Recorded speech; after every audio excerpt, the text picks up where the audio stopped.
All right. Hello, everyone. Welcome to Despicable Journeys. I'm here with now my whole family. My dad, James Taylor, my mom, Neva Taylor, and my brother, Steven.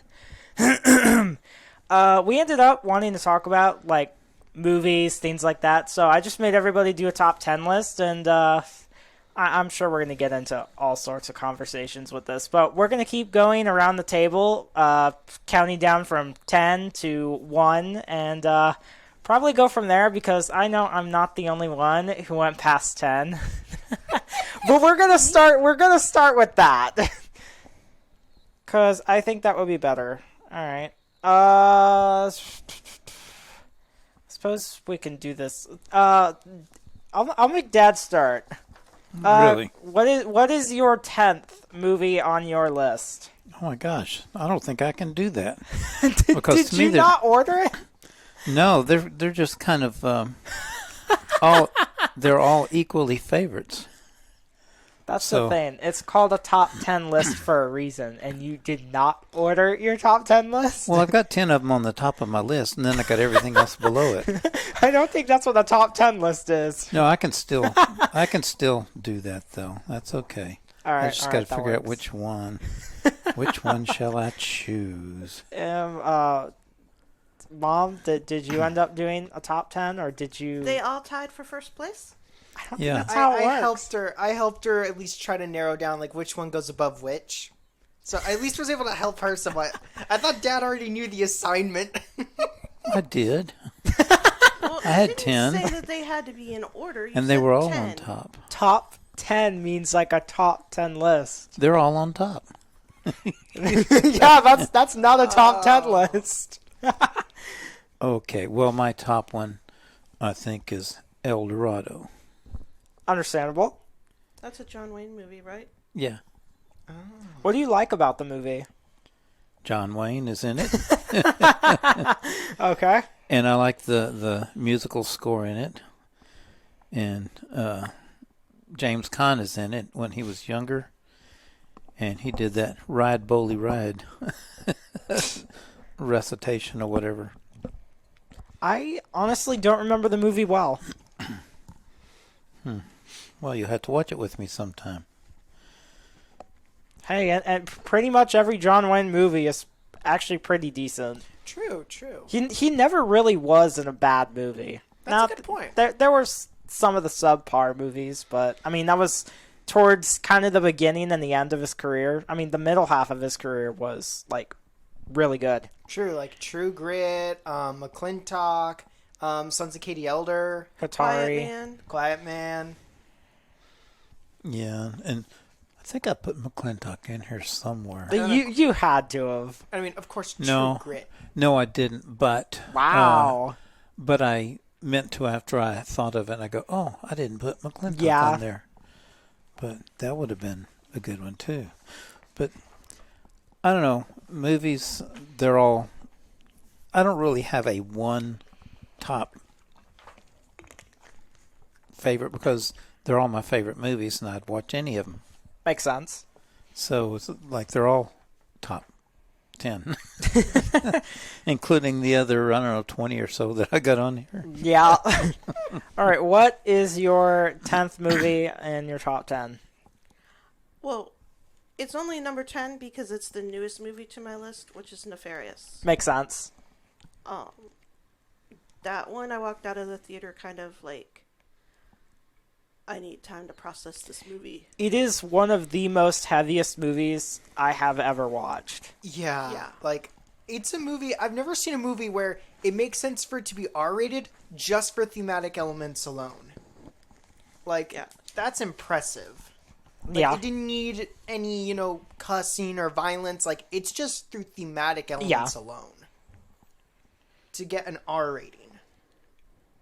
Well, it's the majority of the movie is two men in a room talking, but the movie flies by and It feels like 40 minutes. Yeah. It Both leads deserve an award for their roles. it enhances the movie because there weren't special effects. True. It wasn't your typical scary movie Yeah. special effects. but the content was so. It covers such subjects that are genuinely not covered often, and I believe there will never be a movie made like it. Agreed. Yeah. Like it hit me where it hurts, spiritually and everything. Like it hit so hard. Yes. Like I'm that movie is gonna be one of those where it sticks in my mind for a long time. And I've now watched it like 4 times or 3, well maybe 4. Maybe 4. I think it was 3 because obviously theaters. Then we watched it when you got it on digital. Then I think you were watching it yesterday. Yeah, I was watching it yesterday. And every time I watch it, I find more things that aren't like in your face, but they're subtle in it for the dialogue. Yeah. And it's like, oh, I didn't catch that the first time. There's so many small clicks, especially with the way Sean Patrick Flannery plays Nefarious. He deserves an Oscar. Yeah. Also, he he's deserves Sean Patrick Flannery. I thought Sean Patrick Flannery was the other guy. Yeah. Yeah, he deserves an Oscar. That it's so amazing how he can make blinking somehow uncomfortable. Yeah. Like the way he blinks and squints all the time, it somehow feels so unnatural. Yeah. And the voice change between Nefarious and Edward. Yeah. It's totally different voices, but it's very believable coming from this one person. It is the most realistic demonic possession. Mm-hmm. And obviously, I'm happy they didn't exaggerate it. And I would highly suggest, I finished it, I think 3 days ago. I ended up listening to the book, and it is spectacular. Oh, tell them about the line that you told me about yesterday. I found it really funny that one of the things the book had them talk about was more in depth of Hollywood, and Nefarious was saying one of our lead generals actually leads Hollywood. When they made a new Superman movie and Superman consulted a priest, he got heavily punished for it. Yeah, in Man of Steel with Henry Cavill. That was a controversial thing then, and they really called the people out in Hollywood who did not like that fact. Yeah, because there's a scene in Man of Steel, the Superman movie with Henry Cavill, where he talks to a priest. And it's a good scene, too. And Hollywood wants to obviously make out Superman and other godlike figures into gods themselves, so people abandon actual religion or God. Mm-hmm. Yeah. And they really called him out with that. I have the book on my Kindle list to buy. Yeah. It is very good. All right, what is your top 10 on your list? Blazing Saddles by Mel Brooks. I love that movie. It is one of the funniest movies I've ever sat through. And, I could watch that one on repeat. Anything Mel Brooks always screams you. Yeah, I have to admit, he definitely gets my kind of humor. Gene, and what's funny about it is, not only is the humor good, the leads themselves are surprisingly, really likable. The guy who plays Bart, what's his name? Oh, I usually remember the actor's name immediately. You know the guy playing Bart? He's so charming with every line he gives that you can't help but like him since the first time you meet this character. And then once Gene Wilder and him meet, it's even better. And, it has one of the best fourth wall breaks in any movie I've ever seen. For comedy, I think fourth wall breaks only work in comedies, but... Oh, yeah. But there's a lot of comedies where they fail spectacularly to make a fourth wall break funny nowadays. True. So it's amazing just how funny, Mel Brooks was able to make it. Mel Brooks? Forgive my Texan accent. Yeah, I heard that inner Southern in there. And also, I get the Blazing Saddles theme song stuck in my head all the time. Also, the villain is one of my favorite villains in any movie. What's his name? I nearly called him Snidely Whiplash because he makes me think of him. Headley Lamar. That's the name of the villain. Yeah. He is one of the funniest villains in history. I can see why people like the movie, but I don't know. Maybe I'm just a different kind of comedy person. I don't like too many comedies, or if I do like comedy, it usually ends up being live shows from comedians. That makes sense. Mel Brooks is good, but really, top 10. Oh, yes, definitely. No hesitation. What makes it better than other movies? I also other think it's comedies. because the jokes actually land, and some of the jokes are more intelligent. Like, you actually have to know more historical facts to get some of the jokes as well. That's true. Like, that's actually something I appreciate about Mel Brooks' comedy is he doesn't just tell a normal joke. He, like, sometimes they'll be normal, but a lot of the times they're actually more clever than you originally think. I can see that. Like, man, I'm gonna have to watch it again to catch some of the more jokes. I haven't watched it too recently, but, like, I remember so many lines from it. I am not surprised. Like, I'm still weirded out. Out of nowhere, he references a Frank Sinatra song, The Villain, when giving his villain speech. But it's like, you know, most people my age wouldn't get that joke. 'Cause True. most people don't know Frank Sinatra anymore. It's sad. Also, it gets its Western vibe so well. Like, it's such a cowboy movie, just with the added comedy. Yeah. I think one of my favorite parts about the whole movie is all these Gen Z reactions to it. Yes. Because there's so many blunt racism jokes. It is hilarious. And, like, I think it's clever is the whole movie is about racism, but, like, it shows that, yeah, racism is stupid by making the people who are that way stupid. Yeah. You know, it shows, you know, just how, like dumb they were. Yeah. And, like, the story really presents itself well. Like, it's funny how attached you do get to the main character, along with Gene Wilder. And my favorite joke of the film has to be when Gene Wilder's telling his backstory, and you think it's gonna get dark, but then, so what happens is, Gene Wilder, when you meet him, he's this drunk guy who used to be, like, the greatest sharpshooter in the West. And he's telling Bart his story in prison, because he was thrown in prison for being drunk. And he's like, being the best gunner, everyone started coming after me. You know, just to kill me. Then one day I hear, "Stick 'em up, mister." I turn around and see a 6-year-old kid. Well, I dropped my gun and I walked away. Little shot me in the... Yeah. Okay. But, you know, that's the joke. You think he killed the kid, but no, the kid shot him anyway, and so it embarrassed him, and that's what made him become a drunk. You know, it's a clever subversion. Okay. From most Westerns, yeah. Yeah, you know, in most Westerns, it'd be something more darker. It's definitely your type of movie? Yeah. Anything Mel Brooks is his type of movie. Mel Brooks' humor aligns way too closely with his. I just checked my list. There's not one comedy on it. I mean, I'm not surprised, Ma. We all know your opinions on comedy. Alright, now it's your turn for your top 10th brother. My top, or 10th movie on my top 10 is Lincoln. That is one of the best historical movies that was ever made.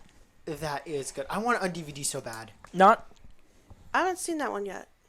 absolutely worth it. It's worth it. Great movie. I would make you watch that one too. Lincoln's really good. That is another movie that is close to 3 hours, and it feels like maybe an hour. Oh. It is a great movie, and Like, the person who portrays Lincoln, he deserved. I think he got an Oscar for his performance. He did. Yeah, Along with Sally Field as Lincoln's wife. yeah. I know she got an Oscar too. It is very good, and there's quite a bit of an all-star cast on there. Yeah, like they got Tommy Lee Jones in it too. And James Spader too. When did this movie come out? 2012. 2014, actually. I thought it was 2012. Nope, 2014. When did Lincoln come out? 2012. I was right. Oh, Let's go. That was 2014. I know my movies. All right, what is the 9th on your list, Dad? Mad Max. Really? The original. Yeah. That isn't. I would have never thought I would never thought that'd be on any the of list. those would be on there. That's cool. Yeah. Mad Max with Hasselhoff? no. No. Way before that. Oh, what's his name? Give me a sec. Dang it. Can't get his name come out of my head. I know the face. I don't Yeah. know the name. Mel Gibson. Gibson? Yeah. Yeah. Mel Gibson. Oh, I didn't realize Mel Gibson was before Hasselhoff. He was very young then, and he was all dressed up, you know, in black leather and everything. And it was a futuristic thing where everybody's driving around doing their own thing, and they're souped up rusty machines and everything, Yeah. and the big deal is their, gasoline is gold, I guess. Pretty much. And my favorite scene in there is where you have the little short guy, I don't know if he's a dwarf or a midget. I think he's really a midget, not a dwarf. I think he's a midget. And I don't care if anybody doesn't like it that I don't say little people. But let's see, he was saying, "We're dead meat, we're dead meat." And there was an airplane that was flying around, and this guy that had rotten-looking teeth, he was the pilot and everything, and he crashed.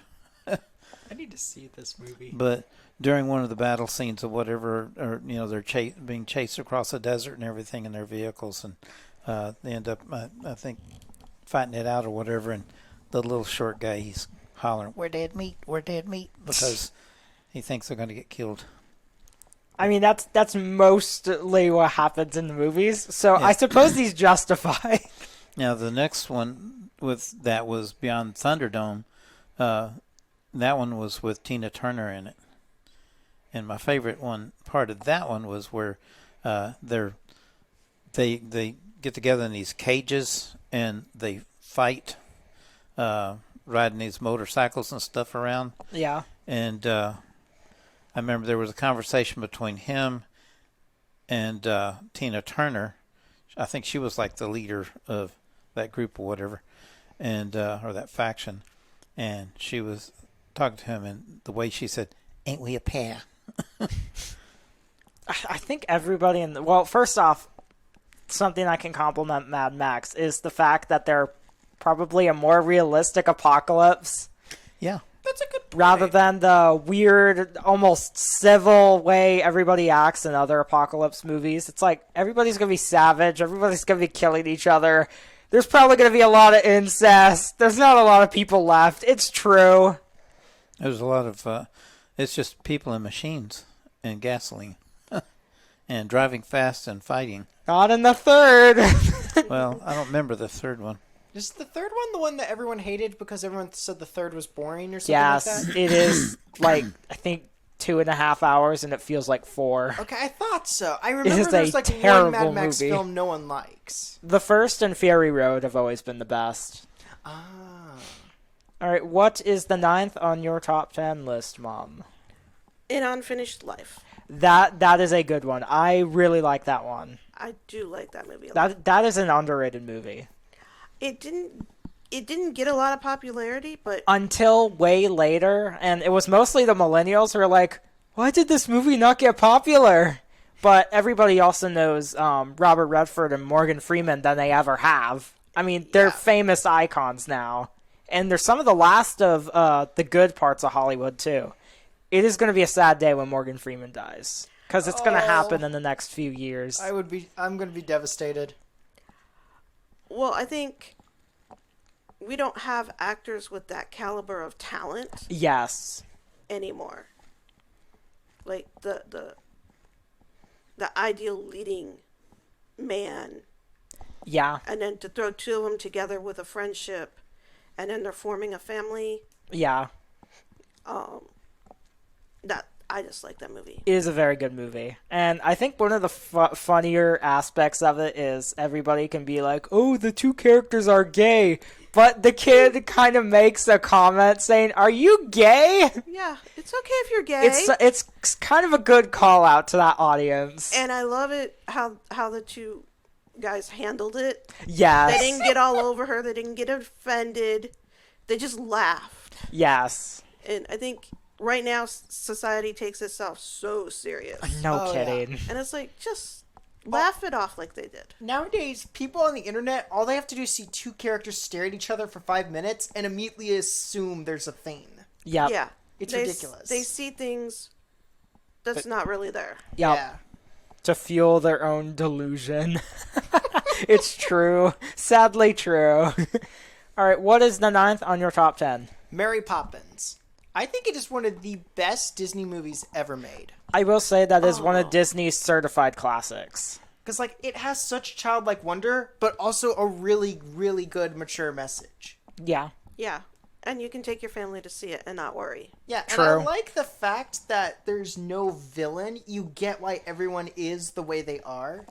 Like, you understand the father, you understand the bankers. Like, the bankers, they could have easily been turned to the bad guys of the film, but no. The old man that Dick Van Dyke plays, he's just like, oh no, I'm setting this kid on the right track with his investments.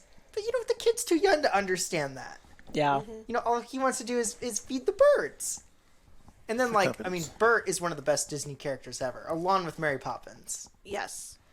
True. Which, man, sometime you and I have to watch Saving Mr. Banks, the movie on how they made Mary Poppins. That was a good movie. It's about the conflicts between Walt and the author of Mary Poppins, and how they learned to collaborate with one another when making the movie. Because she detested animation. Oh. And so she told them, no, you will not animate dancing penguins in this movie. She found that stuff ridiculous.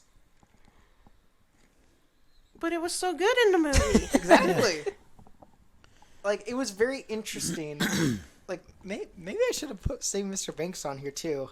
That should have been at least an honorable mention. But, Mary Poppins, the songs are great. The Sherman Brothers songwriting is really good. The choreography is some of the best, and to me, any musical. Agreed. Step in Time is fantastic every single time I see it. Yes, and I mean, And the movie's iconic now. And every time I watch it, I love studying the painted backgrounds when they're on the chimneys.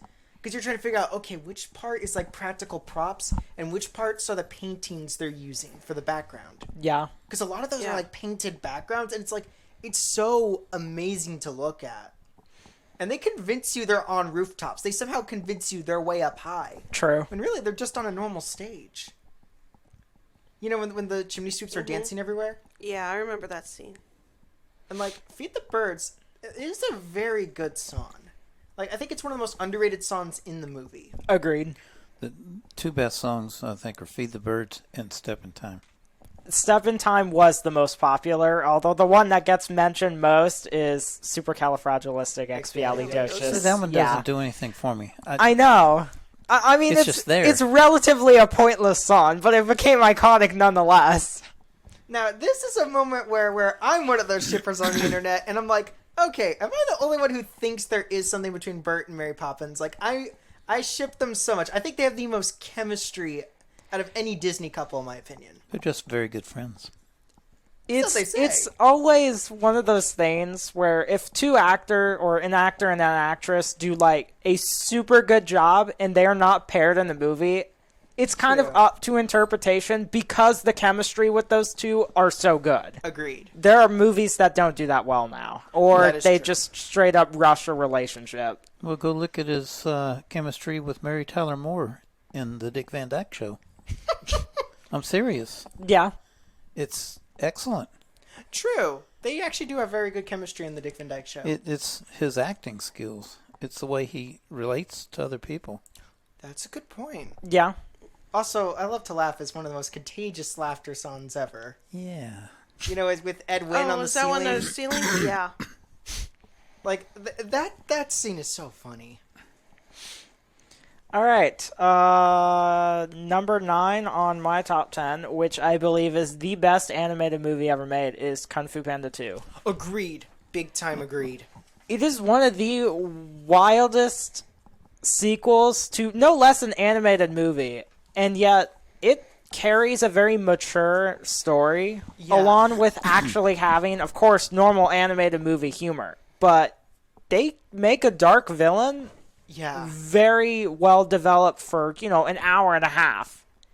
Yeah. And they tie it with the story well.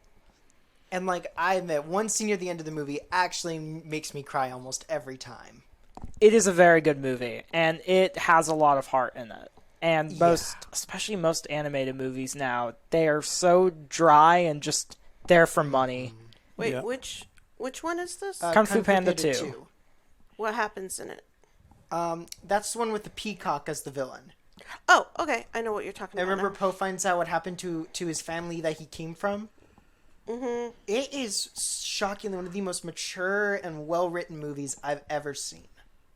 I remember being impressed with the depth of the story. Yes. But it wasn't horrible, nasty that you don't want your kids exposed to that. It's it was just still kid friendly. yes, it has a lot of heart in it, and Yeah. most animated movies are soulless cash grabs, especially a sequel. Yeah, like I mean, look at Disney's direct-to-DVD sequel. oh. Yeah. Like it is amazing because DreamWorks seems to have good luck when it comes to sequels. Because How to Train Your Dragon 2 is really good. Yes. Kung Fu Panda 2 is beyond really good, and Yeah. then Puss in Boots 2 is probably like the next best thing, after Kung Fu Panda 2. Yeah, At least in my opinion. With How to Train Your Dragon in terms 2, of course, DreamWorks, definitely. yeah, like, and- it's amazing how good that one If is. DreamWorks could get their act together, that would be nice. Yeah, instead like, of they making relentless flops. Yeah, like lately they've been releasing some really dumb movies. Like, It's they always make a good movie every maybe 3 years, but then and they'll make a the bunch re- of stupid movies. Then the next 5 or 6 are just going to be downright bad. Like Trolls. The Crude sequel was sadly one they did not have good luck with. You remember the movie with the caveman family? Yeah, I remember the original. Yeah, The that one's sequel good. is terrible. It's awful. Soulless cash grab. That's pretty bad. It's And then- very bad. Ruby Gillman was so dumb. They just don't know what to do. But also, I mean, DreamWorks was at the height of their golden ages before Universal bought them out. That is a good point. Like, How to Train Your Dragon 3, like, I get why people like that one, but there are some really ending- bad writing. The ending was the only thing that saved it. Their Agreed. original script would have been spectacular. The ending is the only part that I was like, this is really, really good. Yes. Is that the ending with Hiccup and his children? Yes. Yes. I remember the ending. Yeah, but The everything else rest of is the a blur. movie is just kind of blah. Exactly. It's really bad. And compared to the original script that was released online, I mean, first off, it would have been a cinematic epic. And they cut it in half and make the villains, I guess what you would call fake out death in the middle or before the third act. They make that his death in the movie. He drowns. Yet he's a trained dragon hunter and he drowns. Yeah, and there's Yeah. sea dragons in this world. They've confirmed that. Yeah, it's So like, if he's such a good dragon hunter, you'd think he would also know how to hunt sea dragons. no and learn to less swim. wouldn't he know how to swim? Yeah, that's also the same way they killed the villain in the last movie. But in the last movie, it made sense because, he only has one arm. One arm, yeah. So it's like, yeah, it makes sense why Drago drowned. But it's like, what's Grimmel's excuse? They just didn't know what to do with it. It's sad. DreamWorks sucks. Is it a lack of imagination for new movies, or is it just that they have to be so careful not to offend anyone? It's about making money and presenting it to smaller kids. Not Yeah. making a mature story, not making something worthwhile. There's no lesson to learn from. Yeah, There's nothing. a good way to put it is they're good when they're making movies meant for 10-year-olds, and the whole family as well. But then they make these movies where it's meant for 5-year-olds. Like Trolls, The Boss You see, Baby. they advertise to everybody. They try Yeah. to, but obviously it's framed more towards kids, which is what most family movies do. The only problem is most movies now have twist villains or relentless poop jokes and boy humor, and there is no lesson in that. Yeah, like- none. Get this, that new mermaid movie they released, Ruby Gillman. Teenage Kraken. It wasn't advertised, and it flopped on its side. Yeah, It- and- I You know what's- don't think I've ever heard of it. So in all the trailers, the mermaid is the villain because they're also kind of making fun of Disney. Like she kind of looks a bit like an evil Ariel. Okay. In the movie, it's supposed to be a twist she's evil, and it's like, why show us she's evil in all the trailers when it's supposed to be a twist in the movie that she's evil? Cash grab. Yep. Yeah, it's so dumb. The only reason they made that film was just so that way they could make fun of Disney. They released it right after the live action Little Mermaid. They Yeah. knew what they were doing. And I mean, they've lost I think 100 million because of it. It's pretty Yeah. close to that. I'll be amazed if DreamWorks doesn't go bankrupt at some point because they keep overspending it on bad stories. It's kind of funny. They spent so less time advertising this movie, and yet it cost more than the entire budget of the whole movie. That's amazing. Their advertising, I think, it was like 8 million, and the movie's budget was, I think, 7.5 million, something like that. All I'm saying is, Kung Fu Panda 4 better be good, or there will be pitchforks. That's true. Is there going to be a fourth? Next year. Oh. And the same writers, same director, same everything. And they said when they were writing the third that they were going to make 2 trilogies. They were going to complete the third and then do a whole nother trilogy, which is interesting. That means they had a plan the whole time. Which is good to know. So It means- it fills me with some more faith. Now, whether, it's been what? It's going to be 8 years later Oh, wow. since the third, once it comes out in March. So whether it got put into production limbo and got a complete wreck of a production or not, who knows? If it did go into production limbo, here's one thing to hope. The last movie they had that went in production limbo was Puss in Boots: The Last Wish, and they made it even better than it originally was going to be. That is true. So it does fill me with some hope, because DreamWorks is at least nowhere near as bad as Disney. That, and I think Jack Black would relentlessly bully them if it's bad, because, the guy's a grump. True, he is grumpy, but that's actually what kind of makes it He's work. a funny actor. He just doesn't treat anybody really nicely. All right, what is the 8th movie on your top 10, Dad? When I was a boy, we went to the drive-in theater, and that was a big deal, going to the drive-in. And we saw a movie called The Island of the Blue Dolphins. It was about this girl, and there was like a tribe of natives that lived on this island off the coast of California, and for whatever reason they left that island and went to the mainland. And when they left, she had a little brother that they had accidentally left behind for whatever reason, and so she wanted them to stop and go back and get him, and they wouldn't stop the ship. So she jumped out of the ship and swam back, and while she was there, I remember these pirates showed up or whatever, and I think that's the reason why they were leaving the island, because the pirates kept coming and raiding their island or whatever. But the pirate dude, the main one, he had this really mean dog, and so anyway, it was about them surviving, and somewhere in there, I don't remember what, I think the dog killed her brother, and anyway, so she was left there alone all by herself. And I remember the coolest part of it was when they were trying to figure out shelter and stuff, and she made I think she was by herself then, but she made a house or whatever, or shelter, out of these whale's bones. It was like the whale skeleton was just there, a beached whale. Okay, that's And cool. so she put coverings over it and everything, and that became her house and everything. And somewhere in there, she befriended this dog, and these pirates came back. And, well, actually, the dog was like the leader of this pack of dogs on that island. Well, when the pirates came back, and it was that pirate's dog, well, she had befriended this dog somehow or other, and after she had tried to kill the dog for killing her brother, but the dog protected her from the pirates and everything, and eventually, I think she got off the island.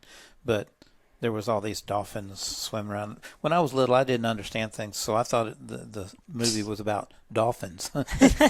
But really, it's this other story of survival that was surrounding all that. And I remember they were swimming out there with the dolphins and everything. And it was just, I don't know, that was one of the first movies growing up that I remember going to. And it was in color, and it was at the drive-in. And, you see all the blue water and the island and all this stuff. Then, of course, there's the adventure that goes with it and everything. But I like that. That was a good one. And, it's a childhood memory, I think is why I like that one. That makes sense. It came from a book. It was a children's novel. That's where that movie came from. Oh. Yeah. So, anyway.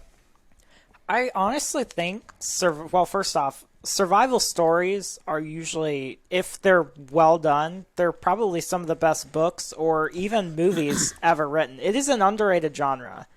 And especially a lot of the older movies, the older survival movies, while sometimes unrealistic, they did a pretty good job with a lot of them. I remember one in particular. I forgot the name of the film, but we watched it when we had the DVR.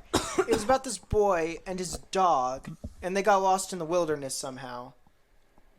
I don't remember the name of it. But I know that eventually the boy got out, but the dog was lost. And they were still looking for the dog because the dog helped keep the boy alive. I think I remember that. Yeah, you know what I'm talking about. I was right? like 6 or 7, but I like vaguely remember that. Yeah, like I have memories of that film when Mom was watching it, and I remember watching a good portion of it with her. Was it a live people thing or Yes. an anime? It was live action. Boy and a dog. I nearly thought it was called Iron Will, but that's a completely different movie. Yeah, that's a different movie. Yeah. That's a sled dog movie. But no, I can't remember the name of this movie to save my life. But that was a good survival movie from what I remember. Yes. And then, I mean, does this count Benji the Hunted? Does that count as a survival movie? That counts as a dog movie. Well, yeah, the dog movie. That's a but- dog survival movie, not a human survival it's a dog movie. trying to keep cougar cubs alive? I don't know- Yeah. I don't know why I survival? didn't think of My Side of the Mountain too. That was a boy that went and lived in the wilderness, read the and he book. lived in a hollowed out tree. Did they do a good job on the movie? I think so. Yeah. Oh, I have a different opinion. But I read the book. The book was better. Of course. I mean, the book's usually always better. Yeah. 2 books that need a faithful adaptation are Hatchet and Touching Spirit Bear. I do not like either one they did for movies. Touching Spirit Bear was really mid, the movie. How bad was Hatchet? Hatchet, I mean, there's 3 different Hatchets, and they are all really badly made. It's like all the, it's like all the Hamlet remakes. There's none that are faithful. And one of my favorite survival movies, though it's not on my top 10 list, though it'd probably be in my top 20, is In the Heart of the Sea, is one of my favorite survival movies. Oh, I didn't that think movie, about that one. That movie is amazing. I know that's somewhere on Mom's list. Yeah. I am not surprised. That one deserves it. Yeah. That is a way to use an all-star cast really, really good. True. I'm still surprised that Ben Whitledge played Ben Whitledge? I think you're right.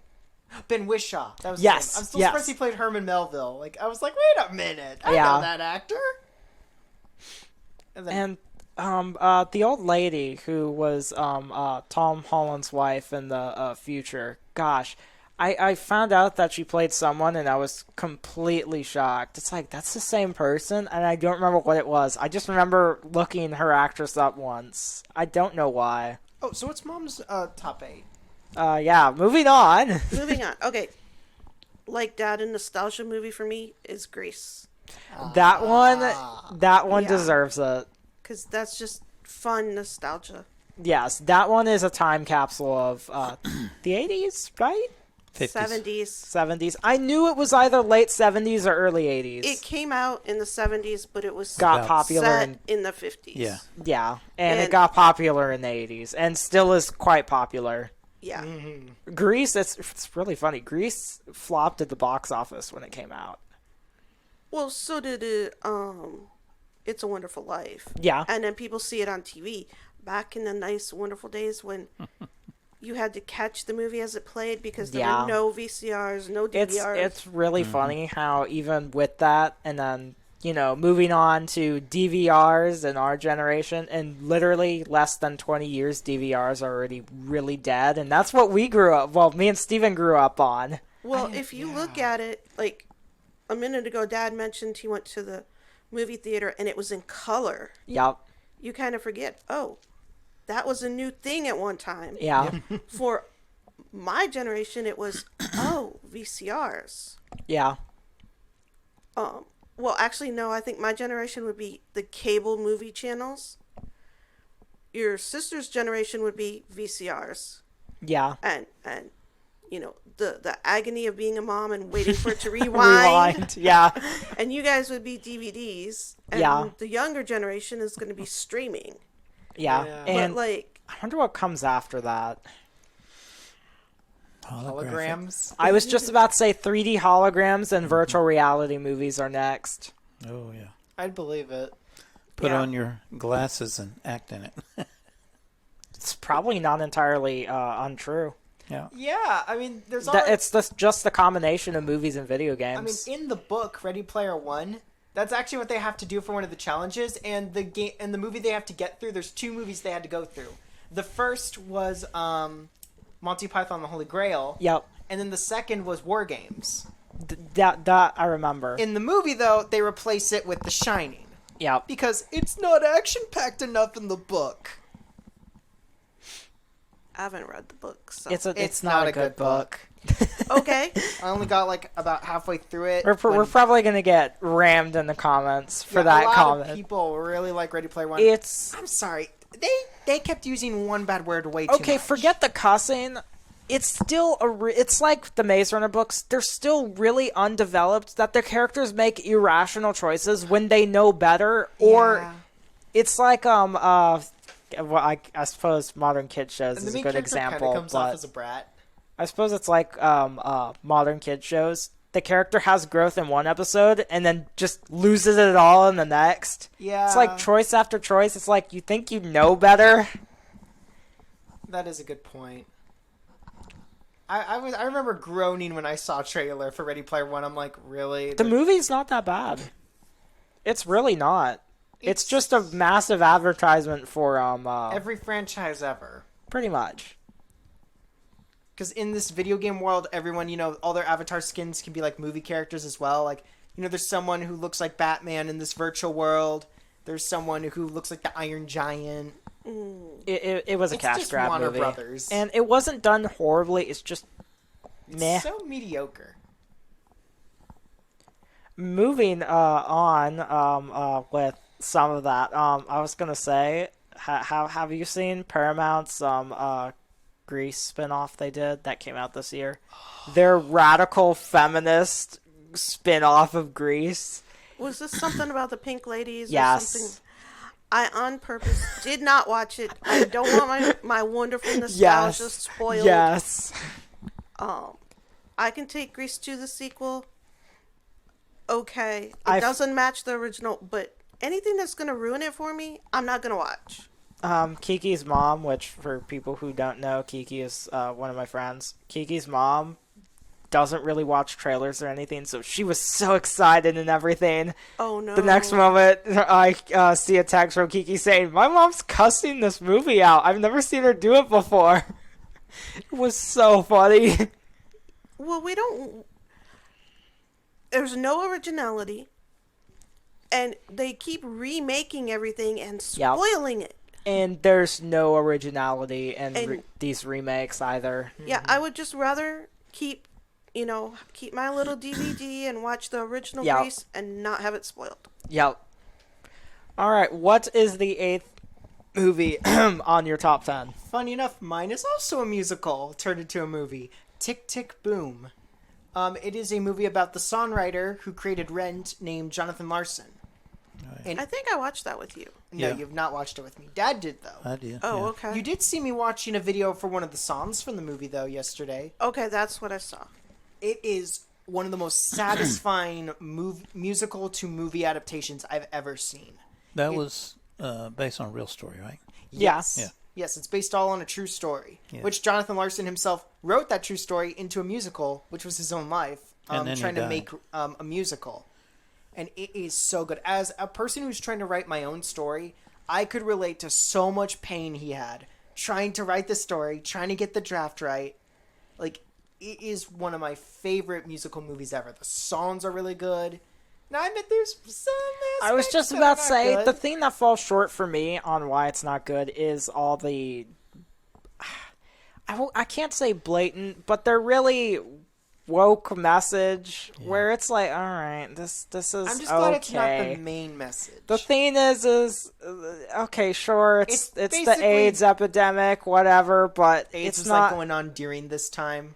And Okay. they really make it like this horribly sad thing when Jonathan Larson's friend has AIDS and everything, and they give dies. this whole sad song and everything, and it's like, okay, this is kind of blatant. I would point out, though, there is a good reason for that song, and it's mostly because his best friend was like a brother to him. No, that's true. And I think that is what sells that song. If the third act didn't feel rushed in that category, then I think it would have been a little bit better. But it feels so quick when it happens. It's like, whoa, where'd this come from? I'll give you credit. It does feel a little bit rushed, but I think honestly the pacing's perfectly fine. I think so. So it's based on a real life thing. Yes. Yes, all real life. So what it was is Jonathan Larson was trying to write a musical. This is how the true story went. And that musical, no one would fund it. And his hero, Stephen Sondheim, and you know me, I love Stephen Sondheim. Mm-hmm. He told Jonathan Larson, write what you know. So he wrote about his struggles as a songwriter, which was what Okay. Tick, Tick, Boom became. And then after that, he wrote the most famous musical he ever wrote, which was Rent. Okay. Very, very famous musical. I think that, honestly, I think Tick, Tick, Boom is better than I Rent. agree. I agree with that. Rent is overpopular. Agreed. I've seen Rent. It was okay. It's such a mid movie. Yeah, okay. Yeah, it's like I never understood the hype.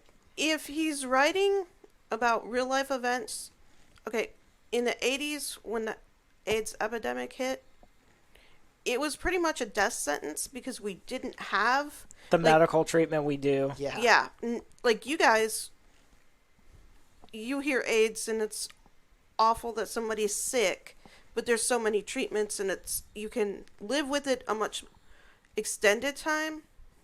But in that time frame, in that late 80s, Nope. it was, if you got another year, you were lucky. Yeah. And a lot of people, I mean, always great movie themes are friendships or losing a friend and dealing with it and overcoming it. So if it's like, The fact it was based on a true story makes it okay. It's just the way they presented it felt like they wanted. Well, first off, it was made by Netflix. Second off, it's Lin-Manuel. He's a large supporter of the LGBTQ, and it felt like both of them were like, "Oh, we gotta make this more of a sad message for it." So people grieve for the gay character, and it's like. Yeah, because the best friend is gay. It's like if they would flesh it out, or maybe, give another 10 minutes well, and make it less quick. if you're writing a friendship between two men, just a friendship, Yeah. then you don't really need to go into their sexual orientation. You see, even with that, if they wanted to do that, if this was an LGBTQ movie, anything, I'm more criticizing the pacing of the way it was written rather than the message itself. Okay.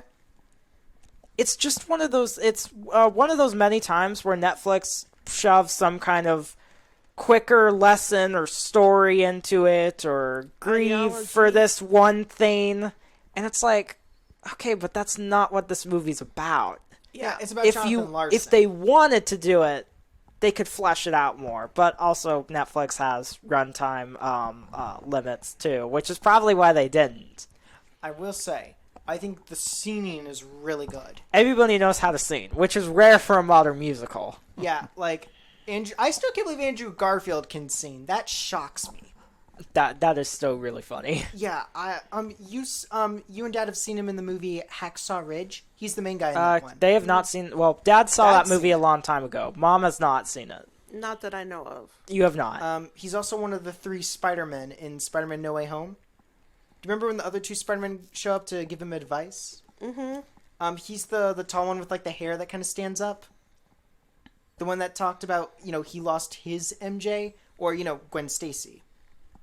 I sort of kind of remember. Yeah, I still can't believe he can sing. He's amazing. Okay. Oh, I finished All right. my point there. We can move on to your 8th. I buddy. was just waiting. This is one I'm wondering if you have this on your list. 8 is The Martian. That is one of the best modern realistic sci-fi movies ever made, Yes. That was a good one. and that is another movie with an all-star cast done right. I still got Sebastian Stan's in it. And what truly carries the movie is the improv. So much of the script, and it's kind of funny looking back at it, like, okay, this is a movie, it was written well. Most of the script is improv. That I didn't know. You remember when Donald Glover trips on all the papers and stuff? That was an accident. And they kept it in. So when that guy's like, "Are you okay?" he really meant it.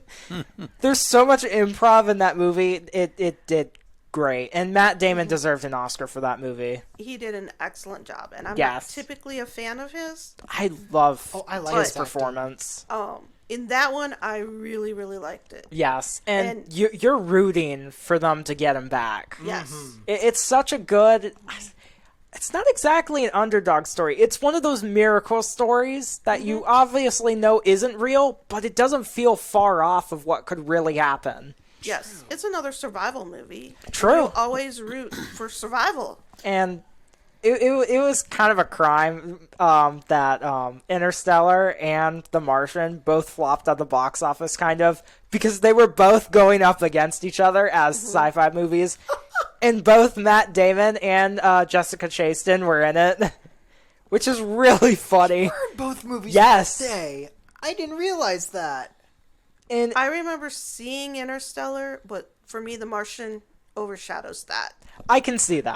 I do like The Martian better, but that's just because Interstellar goes into such concepts that where it's like it's a little confusing sometimes. But like I get what Interstellar is doing, but The Martian is much more my speed. I don't know if that I can means see I'm that. dumb or You don't have to think so hard about it. With Interstellar, they present to you so many complicated messages that there's so much reading into it that you have to do to understand every single reference. Also, forgive me for my confusion. Was Lawrence Fishburne in The Martian? No. It was No. Benedict Wong. It was Benedict Wong. Yes, I he can't- was in it. He was in Yeah. it. All right, what would that be? Seventh movie on your list, Dad? Oh, I almost forgot. Oh, I know what it was. It was The Good, the Bad, and the Ugly. With That Clint one, Eastwood. that one is justified. That is another great filmmaker like Mel Gibson who deserves all the fame he gets. Well, I grew up watching Clint Eastwood on Rawhide. Yeah, He played Rowdy Yates. And then later you see him in the movies and stuff and becomes a big actor and everything. And then I liked all the actors they had in that one. They had Clint Eastwood. They had Eli Wallach, who was from here in San Antonio. yeah. He has a restaurant downtown on the Riverwalk. That's so cool. And then they had, what's his name? He was in a whole bunch of those. Oh, yeah. He even had a TV show at one time where he was I know who you're talking about. Once again, I don't Lee remember. Van Cleef. Yes. Yeah. You put those three guys together, and they were so good, and they were together. I think, They did a great job. and you know they brought in the Civil War stuff going on, and I just love the whole movie and how the story went and everything. And they're making their way through battle zones and everything, and I think there was a bridge they had to blow up on the way Yes. to where they were going and stuff, and it was just cool how they did that. And of course, Clint Eastwood's larger than life. He's the mean guy that, you know, really he's not any bigger and stronger and tougher than anybody else, but Yeah. probably if anything, he's just more unpredictable. It's the way he carries himself. Yeah. And he's currently working on his last movie too, and he's 94, I believe, Yeah, he's old. and he's still riding on a horse. Yep. It's crazy how much movie. I'm pretty sure he is the most. He has the most movies of any director. I'm pretty sure he does. I He think did so. Dirty Harry and Yeah. His modern movies were also pretty good. Unforgiven was very good. I liked Cry Macho, and then The Mule was very good. I heard good things about The Mule. The Mule was very good. Well, my favorite Clint Eastwood movie so far is A Few Dollars More, the sequel to A Fistful of Dollars. Him and Lee Van Cleef are really, really good in that one. Like, Lee Van Cleef inspired several gunslinger characters I've written in my universe. I think Unforgiven is always going to be my favorite. That movie is a very, very good. I haven't seen that one. well, I like that song that they have Lee Van Cleef in there. I forget how it goes. Oh, whatever happened to Lee Van Cleef? Yeah. Whatever Yeah. happened to him? That was funny. That song is great. But I mean, he's done everything too, you know, including being the mayor of whatever it is by the sea in California. Yeah. He was the mayor there. What was the movie series? Every Which Way But Loose? Yep. With the orangutan thing Yep. person. Right turn, Clyde. Yeah. Bang. Yep. All right, what is the 7th movie on your top 10 list, Mom?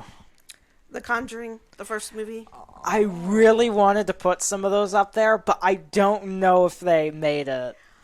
Or first off, I think I do like the sequel better, because not only do we get probably one of the most iconic horror performances by Bonnie Aarons, who plays the nun, but we also get the weird, almost mystic performance of the Crooked Man, and you barely get to see him, but every single time he's on screen, he's funny and terrifying all the same. Okay, of the Conjuring series, the Crooked Man is like my favorite scene. He's the best. But the first one appeals to me more because as a mom and she's fighting for Yes. these children. That makes sense. Oh. And bringing in, the watch out for each other. Let's, we're going to move in here and help you. Yeah. And then it turns out, that the curse is the mother and Yes. the children and overcoming that. That makes sense. Conjuring 2 almost made my list. But I have my top 10. That to be fair, that is a justified reason. But I have 12 honorable mentions also. I because know. couldn't decide. That's where the Conjurings are for me. Yeah. What was I about to say? Out of the Conjurings, what is your favorite Conjuring universe movie? Okay. I love the idea of the third. With the museum and all the things. It was. Oh, you're talking about Annabelle Comes Home. Okay. See, I'm getting them mixed up. Yes. Because they're so interwoven. Yes. Conjuring 3 is very mid. That was the not so good one. The Devil Made Me Do It. Oh. And Annabelle Comes Home really was the real Conjuring 3, let's be honest. Yes. And that's the way I associate it. It's a Conjuring movie. It's Yes. not an Annabelle movie per se. Yeah. Conjuring 3, The Devil Made Me Do It was a disappointment. Yeah. The second one where they go to England, I did like that one, but that was the first, I did all the scary movies in the 80s, and Yeah. This was the first modern age scary movie that I really enjoyed, and that I've gone back to again and again to Yes. enjoy the scares. They're to me, I'm pretty sure The Conjuring, not only is it a $2 billion franchise now, but it deserves all the money it's earned. It is one of the best horror franchises, if not the best. And James Wan did that? Yes. Yeah. James Wan is one of my favorite directors. I feel so bad for him, though, working at Warner Bros. His new movie, the Aquaman 2, which he directed the first, he also directed the sequel. Warner Bros. Has taken over the whole production again and again. They cut his budget by $16 million, and now it's reported that every single shot in it has visual effects. That's not James Wan's choice. No. I know that's not his choice. No, because he goes for actual real jump He goes for a story. Yeah. Whether it is superhero, apocalypse, or horror, he's always gone for a story. Yeah, in the first Aquaman, sorry if I interrupted. No, you're fine. I really like how he wrote Aquaman and his father's relationship, and you could tell how sad the father is about losing his wife. Yes. They sell you on that, and when you think the father might be dead, you're just as worried as Aquaman in that one scene. Yeah. And it's one of the best fake-out deaths in a movie, in my opinion, that the mother turns out to be alive, and it doesn't feel like you lost something for the story. I know, it feels like an unexpected gift. Yeah. You're like, oh, thank goodness, this is great. Yeah.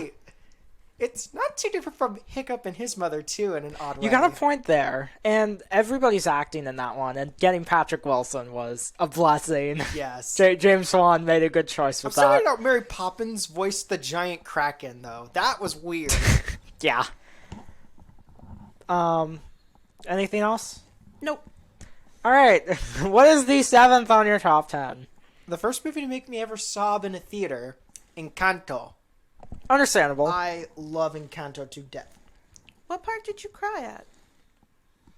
The part where Bruno, there's a part in the movie. Remember when Bruno, you finally see his lair where he's been hiding this whole time? We don't talk about And- Bruno.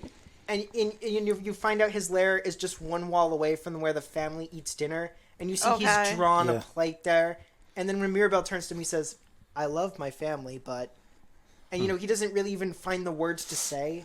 Okay. It's so heartbreaking. I could relate to that so much. Like, I've never related to a character more than Bruno. Okay. Like, it is... And then the scene where Mirabelle and her abuela make up, like... Okay, that one is good. scene, it is so emotional, and that movie is one of the best family dynamic movies I've ever seen, because I think a lot of families can relate to how they all interact with each other. Even if you only get small scenes with some of the other family members, they feel like such real people when talking to each other. It is probably the last good animated Disney movie I've ever seen. There was a realistic family dynamic and a normal family dynamic, and it came from Disney in 2021. 2021 or 2021. 22? Okay. And Disney doing a normal family dynamic in 2021? That's rare. Yeah. And, like, I mean, it was good enough. I went back to see it 3 times.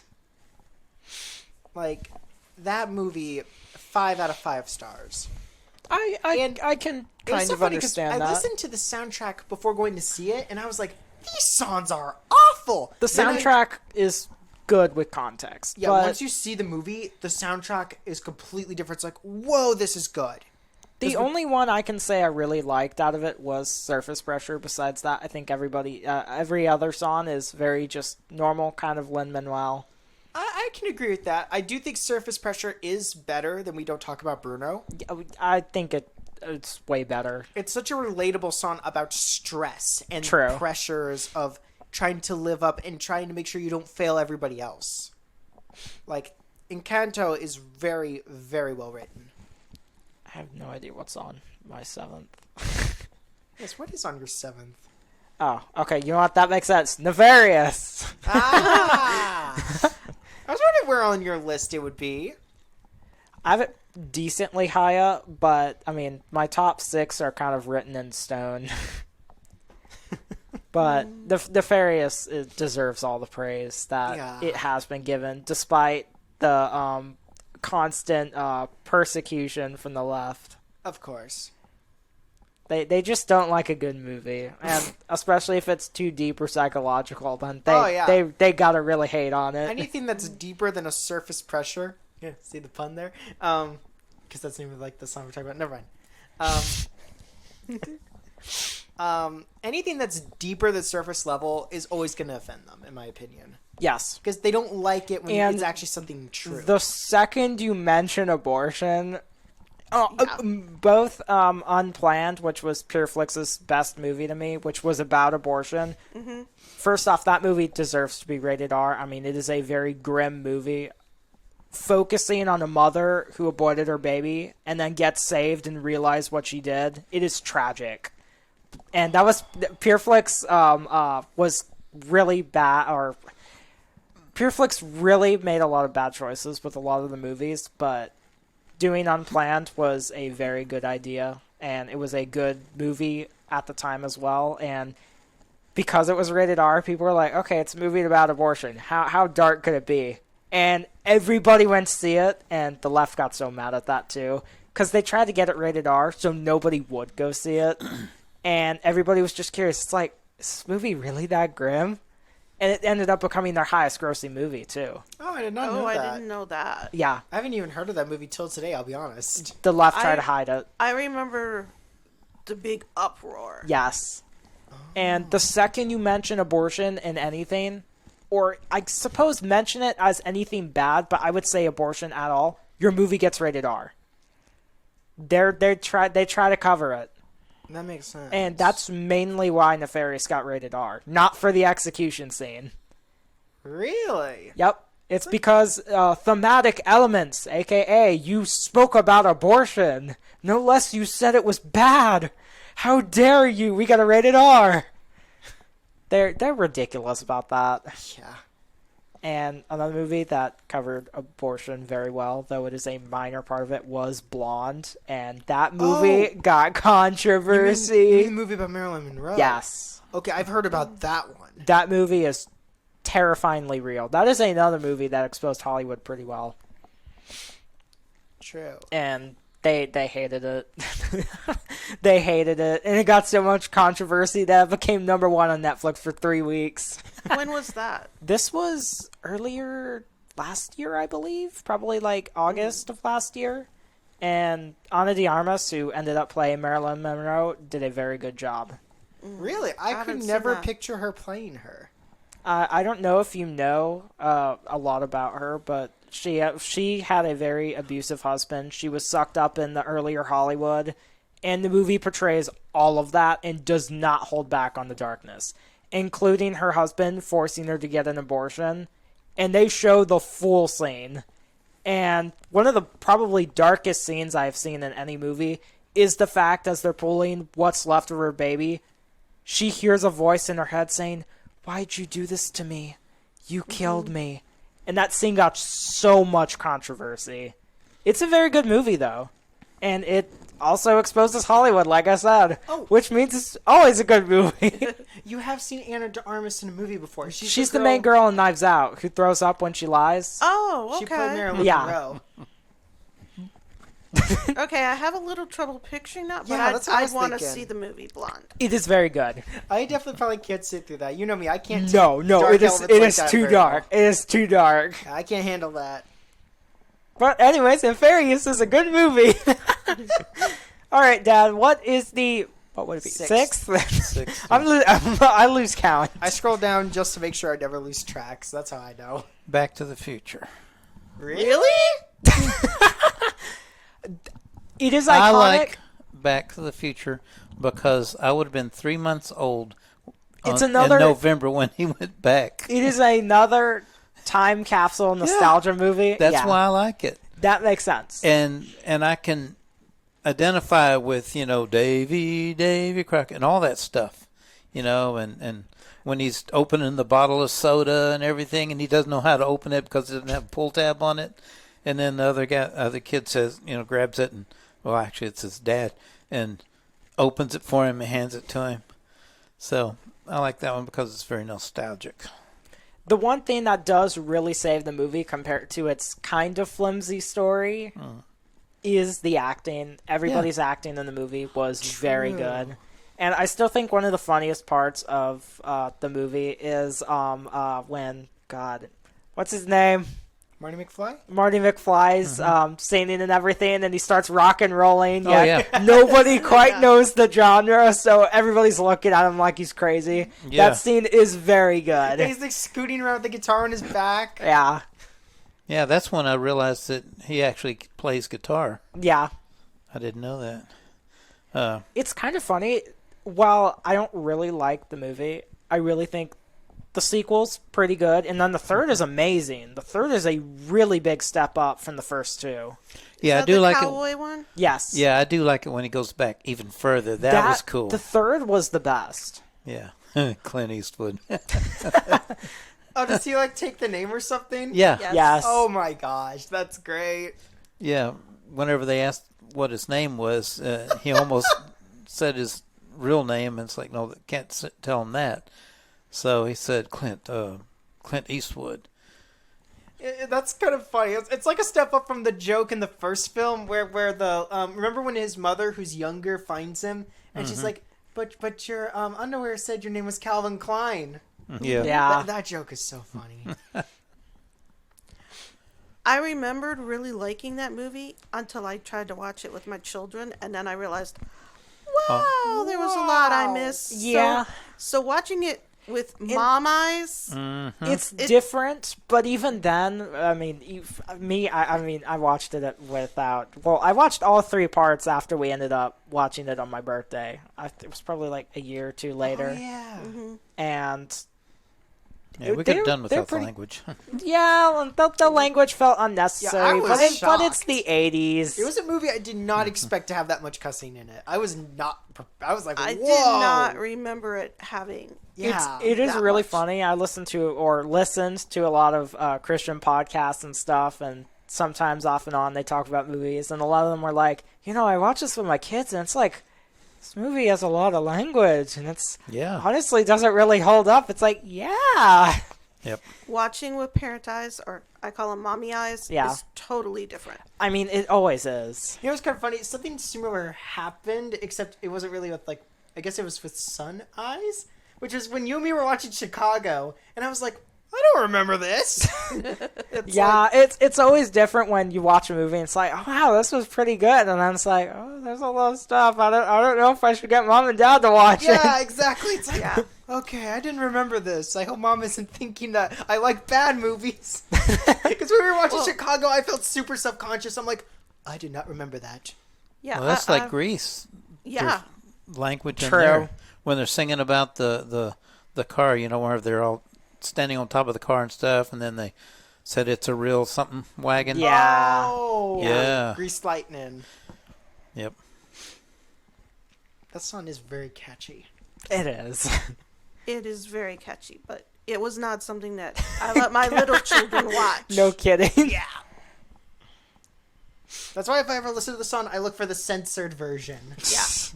I like the stories, not the words, but I like Yeah. the stories, and that's what I focus on. And then, Yeah. I mean, I love Doc Brown and Martin McFly when they They interact do a great well job. with each other. Yeah. Then again, it's Christopher Lloyd. He's always awesome. He does a pretty good job. All right, Mom. Oh. This is number 6 on your list. Okay, putting on my conspiracy theory movies, The Pelican Brief. That one Nice. is very good. need to It definitely see it. doesn't make my top 10, but I can completely understand why. I think if you I read the book before the movie, and it works as a conspiracy movie. It's one of the best book to movie. Yes, and Denzel Washington and Julia Roberts. Julia Roberts, they do a really good job. And watching more Denzel Washington movies, he's one of the best actors Yes. I've ever seen. I agree. He with is that. underrated too. Nobody likes him. It's like he's great. Okay, you have to understand though, he's very much a personal responsibility. Yeah, and hardworking. That just doesn't fly in today's I world. know, but- especially for a black man. Yeah, that's true. That's true. So He's not woke. I don't. There are very few of his movies that I don't care for. I love Pelican Brief. I love To me, he's Bone kind Collector? of the Bone Collector. Bone Collector. Bone Collector. I would almost say I liked it better than Pelican Brief, but also I liked both of them a lot. From what little I've seen of him, the way I always thought of is when I think of really good actors, I think Morgan Freeman and Denzel Washington are like very closely equal good in terms of their acting. Both of them are hugely iconic. They're both actors are like Matt Damon, where I've never seen a bad role except maybe once or twice from any of them. Mm-hmm. They're just in some of the certified Hollywood icons, and some of the last good ones. Wasn't Denzel Washington on? What was it? Was it ER or whatever it was? I think he was He in had- Saint Elsewhere. Saint Elsewhere. Yeah. That's what it was. Yeah. What a unique title. It's a show. I think 80s ish. Yeah. Had to have been with that title. Yeah. It was 80s. Well, Saint Elsewhere, I think, is a hospital. Yes. I was a total ER fan, so I didn't watch Saint Elsewhere. He was like a surgeon, I think. Number 6 on your list. Puss in Boots: The Last Wish. Truly a 10 out of 10 movie. It is pretty good. It definitely. I don't know top 10, but I can understand because it is one of your favorites. And I will say it is one of the better animated movies in the last 20 years. The animation is amazing. And the story lives up to that Another animation. mature story that was done very well. Yes, I love the scene with the wolf and Puss in Boots. Any scene where they're together is amazing. I love the part where he tosses the sword back to him and says, "Pick it up." And Yeah. then for the first time you see Puss in Boots become a total coward. And he runs away instead of picking up the sword. And one thing that was wise, while I don't like the Shrek universe, Mm-hmm. they realize their audience is kind of grown up, which is why they made a more mature story. Because their audience isn't a bunch of small kids, it's more adults than it is kids now. Yeah, more adults like Shrek than actual kids, in my opinion. Yes.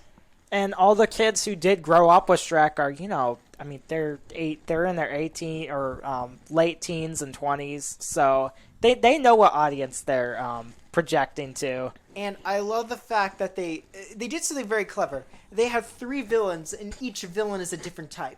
You've got the like dark villain, like the wolf. You've got the classic Disney type villain, who's pure evil, like Ursula or Jafar, which was, you know, Jack Horner. You remember him, right? The pie maker guy. And then you Yeah. got the redeemable villain, which was Goldilocks. It's like they did all 3 of them very well. And oh my goodness, every scene with Jack Horner is so funny. What's his name? His actor. John Mulaney. John Mulaney. I almost said Dylan Mulvaney, and it's like, that's all right. Oh, God, that'd be awful. Oh. Still, That would be terrible. John Mulaney's comedic skills are really what's up. If anybody fat was gonna play Jack Horner, it would have been Lizzo if we're talking about woke Hollywood. Be nice. She would have put in a very huge effort. Be nice. It's Lizzo! Come on! Okay, you got a point. She's proud of her body, so it's fine to make jokes about it. Dude, one step too far. One step too far. As a mom, I don't appreciate that, but as just a normal person, if you weren't my son, I would probably laugh at it because she plays on her body. Yes, and now But she's... you're my son, so as your mom, be nice. But his actor does really do a good job, and if it was anybody else, I'd find it really annoying. Yeah, I don't think anyone besides John Mulaney could have sold Jack Horner. Yeah. And then I love every time him and the cricket are like arguing. I Yeah, love and that joke. One of the things that carries it is a lot of his improv for it did really help. All his snide and cruel little comments about everything did really help. Like, I love the joke where we're supposed to think, oh, we're going to see a nicer side of Jack Horner, his backstory. Turns out, no, he had a perfectly fine childhood. He's just not satisfied with what he had. Yes, and they do that very well. And it's funny how they can make such like a messed up villain, and yet he's just pure hilarious. Yes. And then one thing that really struck me as impressive was the romance between Puss and Kitty. It was very mature the way they presented it. True. And like the last thing you expected was he ran out on her in the altar. Yeah. Like I was like, whoa, they actually went there. Yeah. Like that it was surprising for 2022 for them to even speak of marriage in a kids movie. Yeah, that's one thing that very struck me intriguingly was yeah, they actually mentioned marriage. Which you don't see that often in a kids movie. Not anymore. Not portrayed as a good thing. Yeah. Definitely. Like they handled them very well, especially like when she's so like when Puss gets to the star, and I love that line she has where you know Puss is like, I need this wish, I need it or else I won't be a legend. Yeah. And remember she says, take your 9 lives, just keep them out of mine. That line hits so hard. There's a lot of clever and witty lines Yes. from a lot of the cast. Like whoever was behind writing that movie, they did an amazing job. Yes. Like 10 out of 10 movie. You look like you're about to say something. Mm-mm. Okay. Oh. All right. Number 6 on my list, which I do wonder if it's on Dad, is Patton. That is one of the greatest production movies ever made. it should have been, but it's not on my list. I forgot about Patton. They do this. I kind of went by what's in our collection of movies we have. Yeah. Well, I have it on DVD, so that's probably why I remember that. And I mean, for a 3-hour movie, it feels like an epic journey. True. And while a lot of people considered him, you know, one of the best commanders and generals during World War II, you also have the other side where a lot of people think he's a far-right Eagle general. and they portray both of those sides in the movie. That is true. It feels like whoever, like, you know, Scorsese stayed very impartial. He wasn't on one side or the other. It was not Scorsese. It wasn't Scorsese who made No, it? it was Francis Ford Coppola. yes. I always And- mix those two up. I found it funny that the original script was so different, and just from the beginning, nobody liked it. And then, 4 years later, they pick up the script again, they finish it, and the original writer still got an Oscar for it. Oh, that's nice. That movie deserved all the fame. It really did. And I love that music every time. It gets stuck in my head. Oh, and the intermission. Yes. It's really funny seeing movies with longer runtimes back then have 2-minute intermissions. Yeah, it is so funny.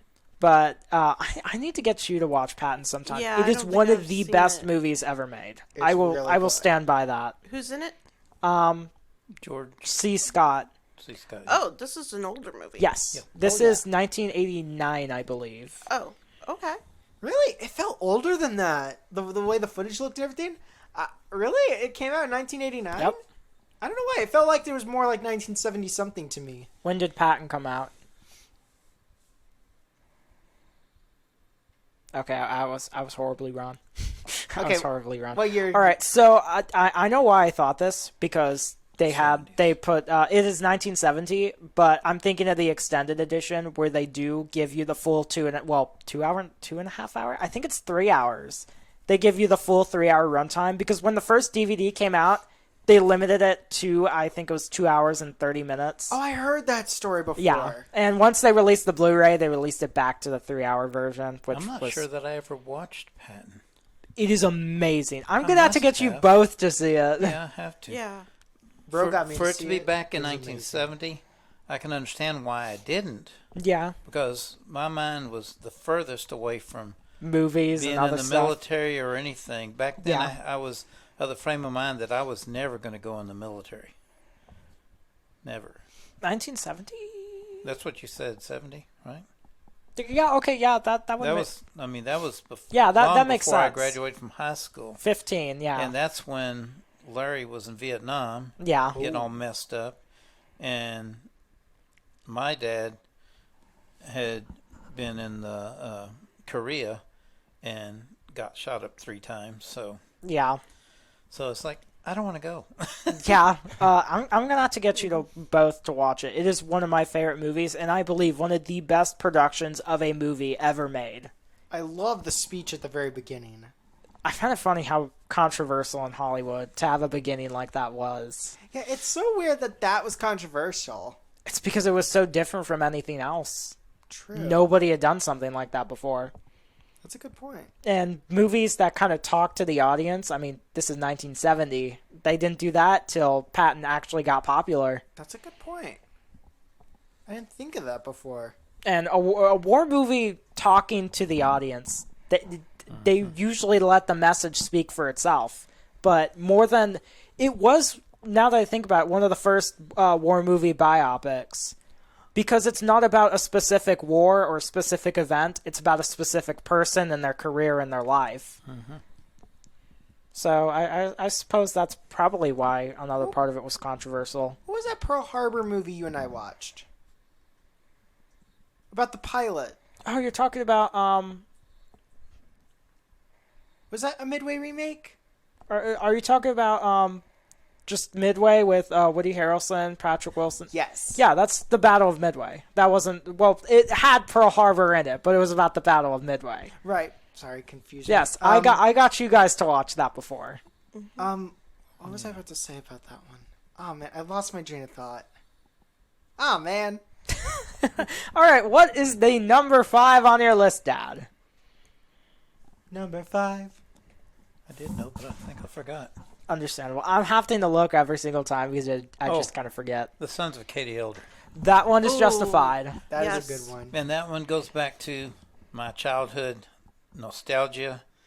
That was the first movie I'd ever gone to at back then we called it a walk-in theater. Theater, I didn't yeah. know that. I mean, drive-ins were popular then. They were the norm. The indoor theaters were starting to come about, and I saw it there in Austin, somewhere downtown Austin. And again, in color. Yep. And I remember the train, the steam engine, making its way through the mountains You or come up. whatever, and the river below it Come and here. stuff. And Come on. George Kennedy's waiting for him to arrive at the railway station and stuff, and I think he didn't get off. Can't remember. Yeah, he didn't get off. Wasn't he There like up in the hills watching? Yeah, he had from already gotten afar? off, and he was he was there to watch the funeral from far away, because everybody thought he was a bad guy and everything. Yeah, that was a good one, and that was the one where I never forget it. Earl Holliman is killed when they blew up that bridge, and the big stick stuck in his stomach or whatever. And that was kind of one of my first where you're becoming aware of death. I mean, for real, in real life. True. Because that's when one of my dad's friends was crushed to death by road grader on the job one day. Oh, yeah. Yeah. What was his name? Mitchell. And so, I don't know. There was a lot that I remember from, when I went to that movie and everything. But I remember- and I watched that one over and over and over. That one still holds up. Yeah, I remember the rocking chair. Yep. The rocking chair. And they were so mean to the youngest brother. When they did. Oh yeah, that was so cool. That was so cool. The It was statue. not cool. They With- were mean. And that scene where he's saying something about a statue and holding his finger up like that, and I think they shot the finger off or something like that. He was talking about. Oh, That was so funny. my I love the way the older brother treats all the younger brothers, where he's just so like done with them, and he's just like, all right, I want to make sure you all get out of here alive. Yeah. My favorite scene of the whole film. Are you hurt? No. Lets him get up. Punches him back down Yeah. for being That's so so reckless. It's so funny. And Dean Martin was in that one too. Oh, that's right. True. Yeah. I can't remember the Hey, youngest Eva. one's name though. I think the only thing I remember is he played Barney on Wagon Train. Really? Really? I think it's the same actor. I'm pretty sure No. you're right. No, I don't think so. He was somebody. No, but he had this guy had a more comical looking face than the one that played Barney. Really? Mm-hmm. Yeah, you're right. He You're was a right. different guy. Gotta look it up now, huh? Yes. That is a good Western. Western. But it was a walk-in theater. Yeah, there he is on the far right there. Michael Anderson. Yeah. He was in Logan's Run. Oh, really? That's a famous one. I don't remember him in Famos. Logan's Run. I forgot about Logan's Run. That was a cool movie. Futuristic scientific movie. Oh, he was in Kung Fu: The Legend Continues. Very Yeah. underrated series, by the way. Really? Oh. He was in that never one. You're heard right. of I that. remember that. It ever comes out on DVD, I'm buying it. Must be really good. Usually Yeah. spin-offs I don't do that I was good. just about to say, I didn't realize there was a spinoff. Yeah, I never knew that. It probably is out on DVD. It'll show up in your, your suggested whatever's. Yeah, now that my Amazon, phone yeah. heard it. Hey, Mom, what's your number 5? Give her a sec. Hold on, I'm trying to see. Besides, with that gives this- me time to put And a it few sounds honorable like this mentions. guy, he was in all the Yeah, weekly shows. yeah, I noticed that. Like, I saw Magnum P.I. in there. I saw Mm-hmm. Evil Knievel. P.I. I said Magnum Hawaii P.I. 5-0. Magnum Pie. That's right. He was in Hawaii Oh.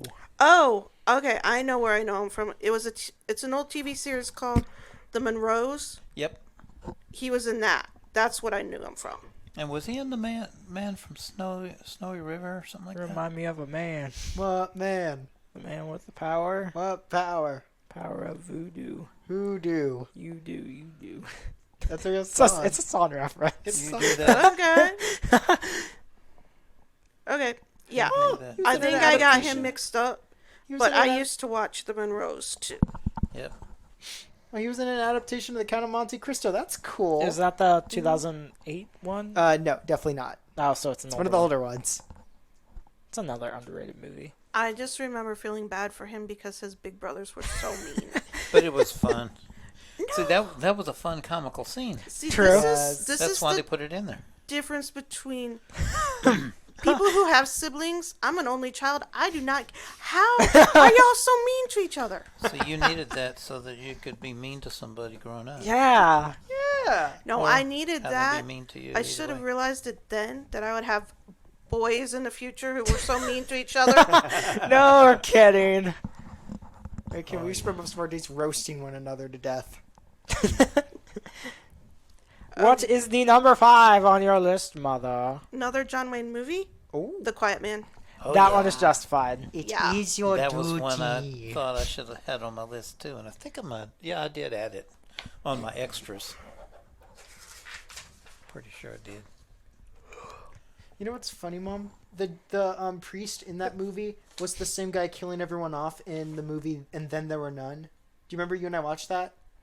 The people get Is invited. that the one about the 10 Indians? Yes. Man, I realized a movie I forgot that would definitely make it to my top 10. 12 Angry Men. I completely forgot I about that tried one. to find a place for that on my list, but I had too many Yeah. favorites to put above that one. That one's sadly. definitely an That's- honorable mention. Well, I've In got to my add a whole honorable bunch to my mentions- list now. Yeah, It's definitely in mine. that one is another highly underrated movie. Agreed. It's another For- one kind of like Nefarious, where they're just talking and you're so wrapped into it. Mm-hmm. Yes. For The Quiet Man, it was the whole chemistry between John Wayne and Maureen. What was her name? O'Hara. Maureen O'Hara. Ah. Oh yeah. They were in a lot of movies together. Yes. Yeah. They had to do 3 traditional cowboy movies Yeah. together to get the funding to do The Quiet Man. Yeah. Because Oh. the theater, the movie company, did not want to fund it unless they committed to doing these other movies because they didn't think it would make any money. And then they put a time cap on the movie. The movie is just over 2 hours. I think it's like 2 hours and 20 2. minutes. I'm pretty sure. And so the first cut of the movie that they showed the bigwigs at the movie studio, they left out the final fight. Wow. And it's like the final fight. Oh. That's what makes And- the movie. and that's when they let them add back in the 20 minutes. That makes sense. Are you oh yeah, you're talking about the one when Sean Thornton and her brother are fighting? Yes. Yeah. That made the movie. Yeah. And they couldn't have left any scene out because it was all so good. Yes. That would have ruined it if they'd left that. That is one of John Yeah. Wayne's best. And so I remember something about they went to a little town and it was the first time this town had electricity. And they thought it was wonderful. And, you know, they have all the movie people around them and they get to be extras. And then when the movie wrapped up and the people found out, oh, we're going to have to pay for this electricity. And they told them, take it out. We don't need it. Wow. We're not paying for it. So it's like, Oh but wow. that movie just stands up. Yes. Mm-hmm. That's another one that still holds up quite well. I haven't seen it in such a long time. I need to watch it again because You would enjoy it. I've forgotten so much about it except for a few scenes. Like a sleeping bag, he calls it. Yes. Yeah, sleeping bag. The priest is pretty much the only thing I actually remember hilariously. Especially kind of since fun. I know him as Nicolene. the judge in Then There Were None. True. I like Are the you little talking Nicolene. about the matchmaker or the priest? Oh wait, was he a matchmaker? He was the matchmaker. Oh, I Nicolene. thought he was a priest when we watched it. There is a priest in it that is also very funny, played by Ward Bond, Yeah. who's in 12 Angry, Yes. No. Yes. Oh, It's my not 12 duty. Angry Men. Yes, it's my duty. He played in some movie you just mentioned, but I can't remember. oh, I actually remember the name of the actor from Then There Were None. Barry Fitzgerald. That's his name of his actor. That's the matchmaker. Okay, so yeah, the matchmaker's the guy I remember. Okay, so what's your movie? Number 5. The Prestige, in my opinion, That the one is best Nolan justified. film. It is about these two magicians. The Magician one. Yeah, I've Yes. seen that. It's so... That it is has one of Nolan's best. It has my favorite movie twist of all time. Like the twist on what Danton was doing that entire time to achieve the teleporting man trick, and you see the path that led them to from there to here, and like him framing Alfred for his murder. Yeah. Like that was so good. Like, and everyone's acting really lands in it. Like Christian Bale, Hugh Jackman, Scarlett Johansson, Michael Caine. And David Bowie as Tesla. yes, Tesla. Yeah. Major Tom. David Bowie played Tesla. Okay. I know I saw that movie. We haven't seen it in almost 5 years. So you Or know, you this guys is- The haven't. only thing I remember about it is something about showing the boy the trick with the bird, and of Yes. course I didn't kill the bird, and he really did. Yeah, Yeah. and the boy says, "But where's its brother?" Because the kid still knew what the trick really was. Yeah. Like that movie, that is the best Nolan film in my opinion, and It it is- is so underrated. Oh. It is very good. It's definitely not my favorite, but it's close. I love its vibe. The ending is so eerie with the fire and I just love the twist. It is one of those movies where you could go back and watch and catch so many hints that Yes. you never noticed on the first watch. Although I suppose that's every Nolan movie, but Sure, but that one in particular for me, I can understand that. like that is one I will rewatch over and over, just when I need that eerie mood. Like there's no better term for it, and I love the costume design, the design of this world as well. Like how do I put it? Its vibe is exactly what I like in a movie. Just this like when I think of like a movie set in like, it's like in the 1700s, I believe, is when the movie's set. It's 1800s. 1800s, 1700s. It's late 1800s. Like I love that kind of vibe when it's done right in a movie. Like Sherlock Holmes is another good example where I love that kind of like style. I can see that. I'm pretty sure Sherlock Holmes takes place many years before that. I think it's late 1800s for Sherlock Holmes too. Yeah, because Sherlock Holmes 2 takes place before World War One. And yeah, late 1800s. Like I love films like that, especially with like a good mystery and a good twist. True.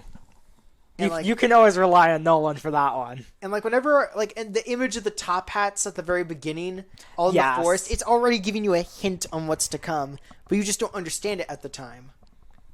And then they did the most unique a flashback within a flashback. True. Because you have Alfred reading Danton's journal and Danton reading the journal he stole from Alfred. Until you get all the way back to the present. It's amazing. That's another movie, in my opinion, that deserves 10 out of 10. I can see that. Because I really can't say it drags or that it has a truly bad scene or anything. Like, True. that is just such peak storytelling. True. Also, it's so weird seeing Andy Serkis in that. That was the last actor I expected to see in that That's film. true. That's true. Like, Andy Serkis with no whiskers is just weird to me. Because, like, I'm used to how he looks right now, you know, with, like Yeah. the grayish hair and the whiskers. It's just so funny he's in that. I always keep thinking he looks like he should play the Penguin in that film.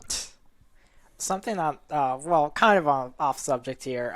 Something I'm very interested is Andy Serkis is doing an adaptation of Animal Farm. Ooh. that's He gonna be will do a good. great job. Ooh. He did amazing directing Mowgli, Mowgli. Legend of the Jungle. I so- believe it's going to be Netflix as well, but he's keeping full fingers on the project. Good. He's not letting it get into Netflix's hands. And Will he be true to the book? he said he wants to make it close to family friendly, so it's for all ages and all people can see it. There's but he ways you said can he achieve wants to make it almost word for word like the book, and he will do Wow. that. That's not going to go over well in today's society. Oh, yeah. people are gonna Exactly get why so he wants to offended. tell it.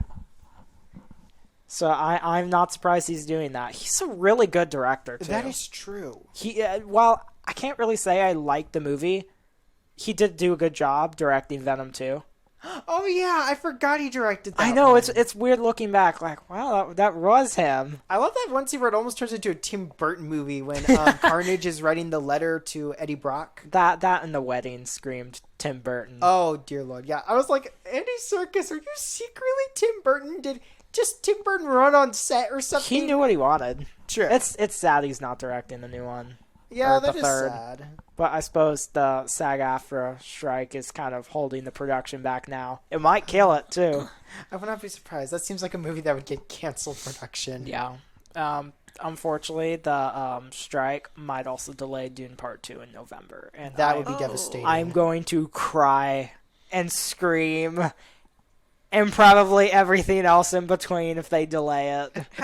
Are they finished filming it? Yes. Then why delay it? Because the strike might They won't limit work, their premiere, their opening, their marketing. Because actors will not support it because they have to go to all these meetings, other stuff. Because everybody, producers, agents, they're all meeting up because they have to talk about their careers. Because it's likely that we're going to get a purge of Hollywood because a lot of people are going to lose their careers. Yep.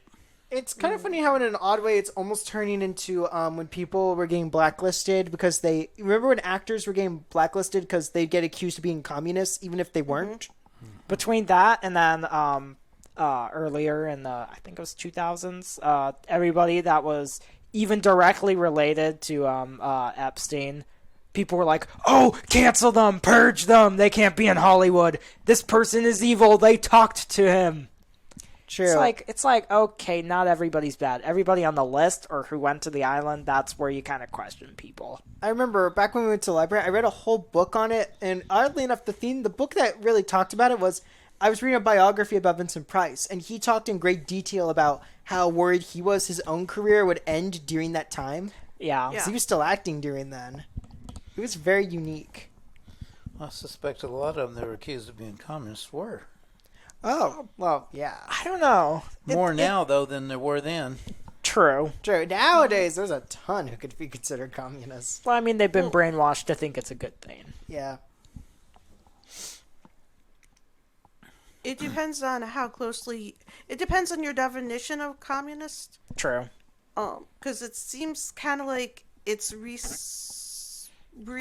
redefined Yes. as socialist now, and that's not a bad thing for Hollywood. Yeah. In some Yeah. cases.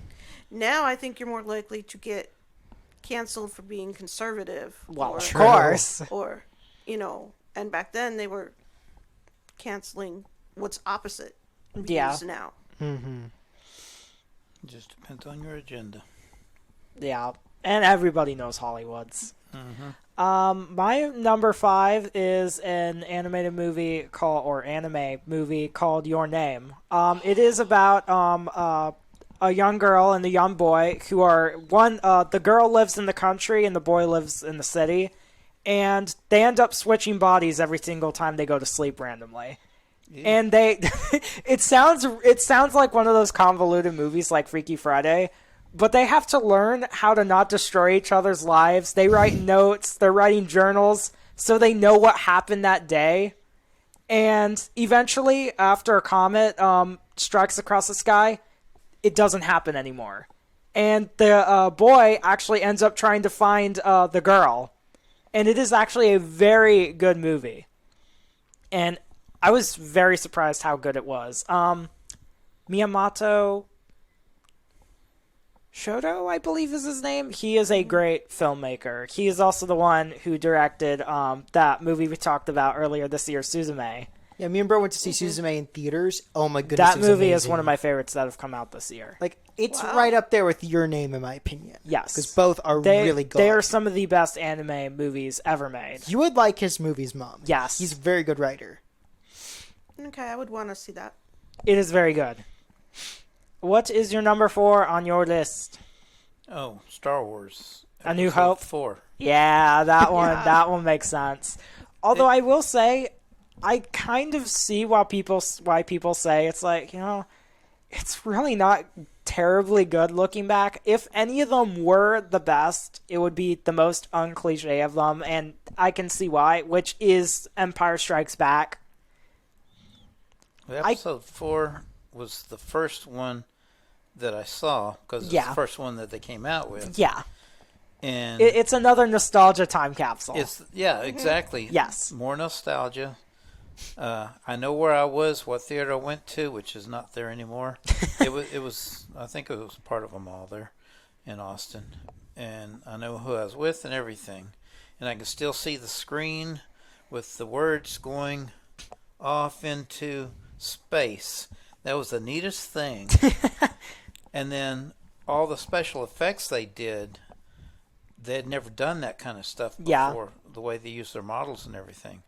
And True. so it made it really special. The best thing about, especially A New Hope, but all three of the originals, is first off, they're way better than anything that's happened else with Star Wars. Yeah. But also, their productions for that time were honestly just really legendary. Yeah. They really thought outside the box with them. But looking at the acting of number 4, my gosh, it's bad. Really? What was George Lucas thinking? It's like people were like, why'd he ruin the prequel so bad? The acting is terrible. It's like, no, the acting was always bad. It's just so good. Yes. Look at Mark Hamill's acting. That's it's partly bad. what makes it so nostalgic. Going That's back true. and seeing it when they were bad. It's one of those movies that's it's not even. It was acceptable then. It is a great movie and it's a great trilogy, but it definitely doesn't hold up in terms of anything. I suppose modern production wise, or frankly acting. The acting is truly what does make it not hold up. Something I would like to say, though. I do think Ben Kenobi, you have to give credit, Alec Guinness's acting was good, and so Okay. was Peter Cushing. They were the ones who were leading, selling the validity of it, and I think they're the best actors in Star Wars 4. I agree with that. And then And Vader, actually. Him too. James Earl Jones. I think he does a good job, but I also think that as a more, I guess, fleshed out villain until, I suppose, the 5th, In other words, strictly by 4, Vader would seem generic. by 4 or even 6 in some fashion, he's a very bland villain. But, I mean, for that time, he is a bland villain. If imagine how different Star Wars would be if Vader was not Luke's father. That would Okay. make him a terrible villain. I actually can't agree. And He they would- almost didn't do it. That is true. They did only just change that at the last second when making 5. Not only would it have killed the franchise, but you would not have the prequels. You would not have Clone Wars. You wouldn't have this whole timeline. You wouldn't have any of the books. Yeah, Vader would seem like just a thug if he wasn't Luke's He would have father. no real motivation. He's just working for Palpatine. Yeah, because they changed that on the day they filmed the scene in Star Wars 5. When he reveals Luke's father, George Lucas changed it at the last second. Well, you guys are both writers. Haven't you had, like, an Last minute changes. inspiration? Yes. On the spur of the moment? But this is also, I won't say an irrational person. You have a person like George Lucas. Okay. He is not a good director. I don't care what people say. He's good at running a production. But directing actors, he's really bad at it. It was good enough back in the day. Look, To me, it's comparable to watching an old George Reeves Superman movie. You know how they acted yes. back in the 50s. the thing that makes George Lucas and Star Wars a different breed is during the prequels, he did not learn. The acting was still just as bad. He did not learn. Something I would like Go ahead. Something I would like to say, though, is I do think Mark Hamill improved in 5, and then his acting in number 6 was actually legit good acting. His acting in 6 came of maturity. And it also came from the one thing that carries George Lucas is hiring good actors. People like Alec Guinness, people like Mark Hamill once he actually realized, oh, I'm in an acting career now, once he got to 6. And another good example is Harrison Ford. Liam Neeson, Harrison Ford, and Ewan McGregor. They did more improv. They gave more attitude. Ian McDiarmid. You need to add Ian McDiarmid to that list. In the prequels, yes. In the originals, no. But once they took the role into their own hands, they kind of said to George Lucas, "It's like, I think this feels more right for the characters." It's like Alec Guinness and Darth Vader and A New Hope. Instead of more of a slow lightsaber fight, they go all out. Instead of the choreographed, they actually just randomly swing their lightsabers. More disorganized, mind you. Mm-hmm. But it also ended up spilling, I think it was dust, which lightsabers obviously wouldn't have, which is a mistake in the movie. But they did it because the actors wanted to. They took the role into their own hands. They wanted to do the scene the way they wanted to, because they felt it was right, rather than George Lucas saying, "Oh, let's just stick with the choreographed scene rather than you guys doing what feels right for your characters." That is the one thing that can carry George Lucas. Lucas? Lucas. Lucas. George Clueless. I was going to say George Clueless.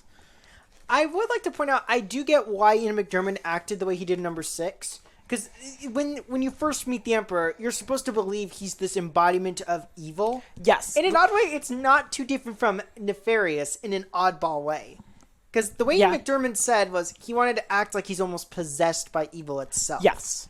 Which is what, in the first place, George Lucas wanted. Second off, Ian McDiarmid didn't really have a career back then. He acted more once he acted in Star Wars.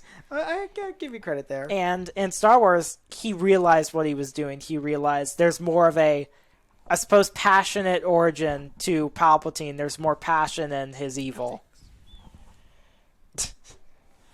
I see your point.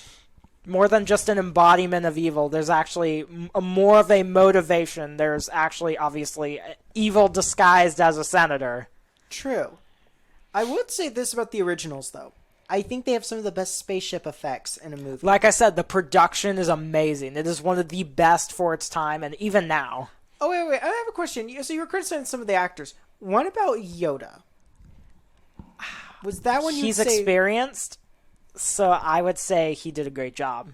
Frank Oz Oz has been acting forever. He acted long before Star Wars. That is a good point. He knew what he was doing. But you're talking about the difference between an actor who just does voice and an actor who's actually in the movie. Which is true. True. All right, so that was Dad's number 4. Number 5, Mother. Actually, number 4. Number 4, Mother. Okay, Captain's Courageous. That is I a can good understand that movie. one. Yeah, I thought about that earlier. It's like, that was a good one. I'm always devastated by the end. It's so good, though. Yes. It is so good. The way you see no, you go.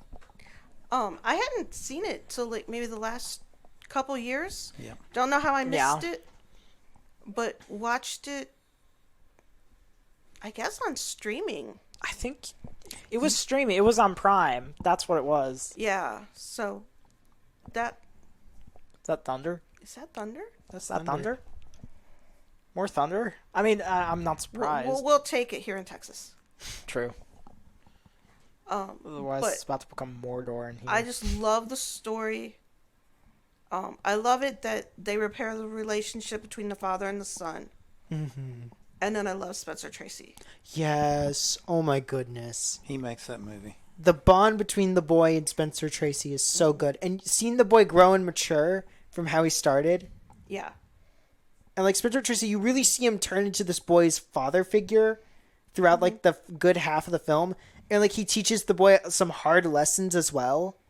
Like when he throws the fish back into the sea. Yeah, and then takes him back to the big boat because he twisted the lines for the bet. He sabotaged them. Yeah. So that's... That one is justified. Yeah. Mm-hmm. Number 4, brother. Oh, okay. Batman Begins. Really Understandable. Really good origin movie. That's the one with Christian Bale that you and I watched. Okay. I'll admit to liking that one. That the Dark Knight trilogy is some of the best superhero movies ever Yes. made, if not the best. One thing I always love about Batman Begins that for me I love it more than The Dark Knight is we see Bruce when he's this boy. You see him grow into a teenager filled with anger and vengeance until, he really gets reality shaken into him by his best friend Rachel. Yeah. And, he becomes so lost after that because it's like, if I don't have revenge, what am I? And part of it is Christopher Nolan kind of did the wise thing and not only made Batman relatable, but you got to see Bruce become a man. Exactly. I suppose what's it called? A coming of age story, especially in the 2000s for men, it's kind of honestly rare. That's a good especially point. done right. Especially in a superhero movie of all That things. too. Like- I mean, with what they were doing with a lot of DCs as well as even the Christopher Lee Reeves Superman, they didn't really humanize him in a fashion where you got to see him be, I suppose, a true man rather than just a superhero for the movie. Yeah, you really see Bruce as a person. And I will always stand by the fact of he's more interesting as Bruce Wayne than he is Batman. Batman, yes. Because I think somehow without the mask, he's always unique to watch with his interactions. True. And I loved the way that, like, his training. You see him train with Ra's al Ghul, Liam Neeson's character, and like you really see. Like, I love that you also understand why Ra's al Ghul's the way he is when he talks about his wife being killed, and you see why he is the way he is towards criminals, and what split him and Batman from one another. Yeah. And then everyone else, like, is amazing. Like, even the crime boss that we get for brief seconds, he's very good as Carmine Falcone. Yes, and for the little we get of Cillian Murphy, he's very good. A as Scarecrow, yes. It is a crime Scarecrow's never been a main villain of a Batman movie. Yes. Like, And Cillian Murphy deserved a lot more screen time. I suppose really he did. gets 3 hours on Oppenheimer with Christopher Nolan, but I mean, he's the main star of Oppenheimer. Have you guys? No, you haven't seen that. no, yet. I we haven't really seen it yet, want but to we go want see to. that. Yeah. Robert Downey Jr.'s in it, too.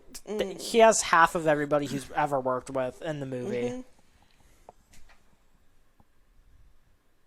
Oh, yeah. What? Break. This is our intermission. All right. We were talking about what last? Batman Begins. Batman Begins. Yeah, that's right. That's right. Another thing I like, Morgan Freeman as Lucius Fox. That was a very good casting. Yeah. Do you remember him? He was the one with all the gadgets. Yes. Yes, I did like that. I love the part where him and Batman are in the car, and when they finish driving, remember Batman turns to him and goes, "Does it come in black?" Yes. Of all the superhero things that are not really my genre, but I do it because I have young men in the house. That's that The trilogy. Dark Knight trilogy. Yes. That is the one that I would watch over and over and over again with you That guys. one is good. What I think is funny is it's really a warrior's story disguised as a Superhero movie. It's Yes. really about a wandering, like, kind of like a wandering Ronin. It's not all that different from, like, Kung Fu in some ways. When you think about it, it's a young man who ends up at the temple of this group of, martial arts people. They teach him how to fight. Of course, there's differences in the story. Obviously. Yeah, But he's it's not, not- really super. But it's really the story of a wandering Ronin who just happens to be called Batman when you think about it. True. Okay. It's just he doesn't use a katana. He doesn't kill. He brings his opponents to justice. Well, Kung Fu doesn't kill either. Well, I didn't Wait, know if he are did or we not. talking about the I- Kung Fu well, David Carradine, the series I watch? Yeah, I was comparing Okay. the two because it's not too different from a wandering warrior story. Okay, yes. Yeah. And then I also like I love the line, why do we fall so we can pick ourselves back up. Remember, and Bruce says to Alfred, you still haven't given up on me, and Alfred's like, never. I don't remember the line. I do know when you guys come to me and say, hey, let's watch this. This is one of the ones where I don't internally cringe at. So, To be how's fair, that for an endorsement? The only forceful superhero cringe, or I guess half cringe, we made you guys watch was to go through the whole MCU, which was fun. Obviously, it took almost a year. It was fun. Besides that, I suppose if you count making you guys go see the Batman with us, that counts as cringe. But it's Okay, not that like was- we knew it was going to be bad. The only thing that saved that is we went to the movies together. Yes. And truthfully, there's not a lot of time left for us to And do things like that. It's so- also another one of those movies where it's like, this was pretty good, and then you think about it, and it's like, oh, it's kind of bad. Then you think about it more, and it's like, oh, this movie was terrible. I cannot wait till people are out of the phase where they keep worshiping the Batman. Like, the effects, the actors, they're all good. The script is awful. I will Yes. stand by that. Once again, a decent production.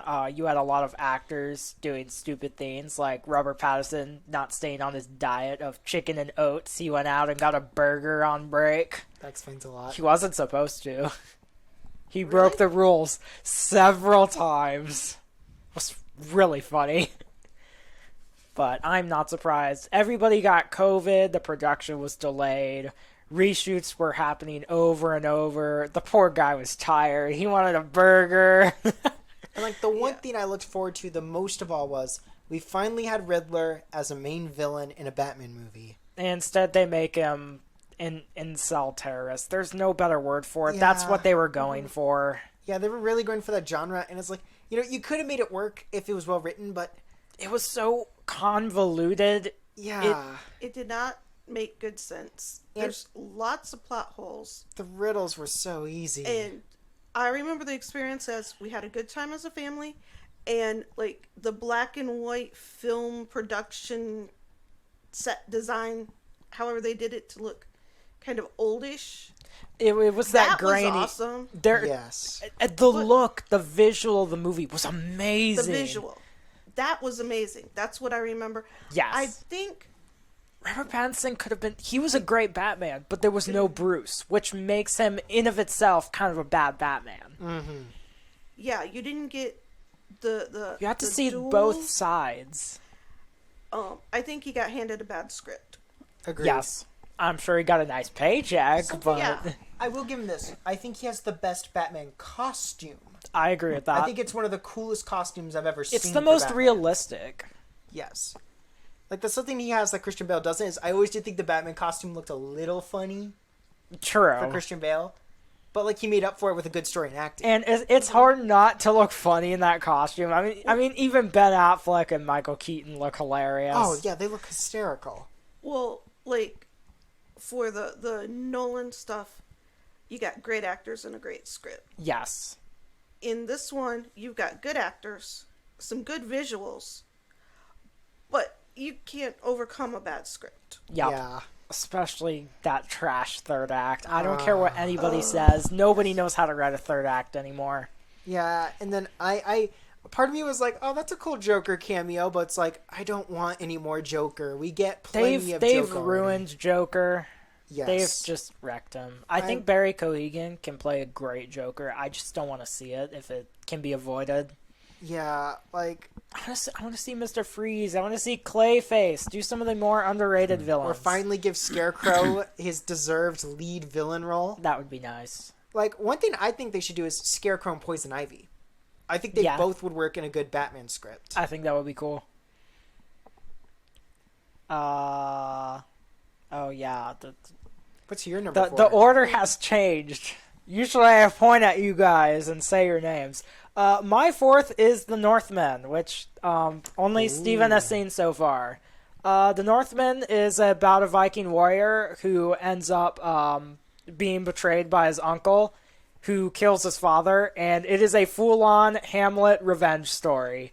Ooh. And it's the original Viking tale that inspired Hamlet, but they turned the Viking tale into a movie, which Alexander Skarsgård and Anya Taylor-Joy, who are the leads, they deserved Oscars for it. That was my favorite movie of 2022.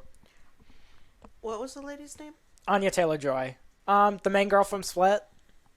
Ah, okay. Yes. Now I know forgot who- she was in that. I know. That's where she first started getting popular. That's in my honorable mentions. Yes, I was gonna say Yeah. Split almost made my list. Very, very That, close. that one is the best of the East Rail 177 trilogy. Yes. But Split and Glass are the best. Unbreakable's good, but I don't like Bruce Willis. I really don't like Bruce Willis. Yeah. Samuel L. Jackson carries the movie, and the True. story does too. The first two were really good. Glass is the third. What was the first one? Unbreakable. Unbreakable and Split are I excellent. really like Glass more than Split or Unbreakable. Split is by far the best of all of Yeah. them. I liked Glass more because we get to see, I suppose, the heart of all three of them. You have Casey, who cares about The Horde. Kevin Wendell Crumb, I believe was his Yes. name. You have Bruce Willis's son, and then you have Glass's mother. You get to see them kind of take the spotlight, and you also get to see kind of how it ends, and you know the story can't be ruined because all of them are dead. It is tragic at the end, though. It is so sad. But they did a good story. They gave a good finale to the trilogy. It wasn't overhyped or a big fight in the city. It was about, I suppose, the revelation that people like this exist, rather than the whole world knows right away. There's a bunch of destruction in the city from this fight. I think after Split, for me, the expectation was so, So high. for the next I can movie. understand that. And I will admit, I think I only watched Glass once. once. So I might have a different opinion going back now that there's I some don't. space. The only movie I've ever liked Bruce Willis in is Looper, which was a time travel sci-fi movie. He did a very good job in that one. I want to see that. I have it on DVD. Besides that, he's a terrible actor. I'm sure I'm gonna get completely destroyed in the comics. Every time I see Bruce Willis, he never strikes me as a good actor. He seems subpar, and every time I see him, He feels like a weed in the meadow of actors. He's not any blooming flower that stands out. He's just so bland. yeah, that's about right. There's no attitude in his acting. It's kind of just the same character over and over, that dry, kind of manly, kind of Yeah, you know strong who's, person. in my opinion, a better version of Bruce Willis, in my opinion? Vin Diesel. Yes, Vin Diesel is a good actor. He's a better version of what Bruce Willis should be. He has variety in his acting. Obviously, Exactly. he's dopey, but I mean, that's part of his acting. It's his charm. And debatably, Bruce Willis is more dopey because he does play the same dry character every single movie. Mm-hmm. I think he does a decent job in Unbreakable. I just don't think he did something that no other actor could do in that movie. You could replace him with just about any stronger, older, bald man, and it'd be the same exact character. That's You could true. replace him with Dad, and it'd be the same movie. That's a good point. I could easily name other actors who could have done better. Vin Diesel, Dave Bautista. Let's see, are there any others that would...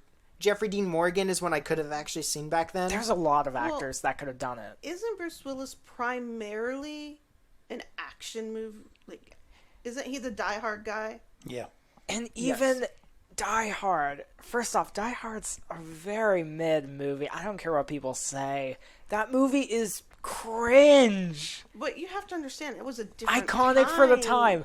It doesn't mean it holds up today. Some movies like Yes. Star Wars 4, they can still hold up because they're so iconic and they were so good. Even though they had bad acting.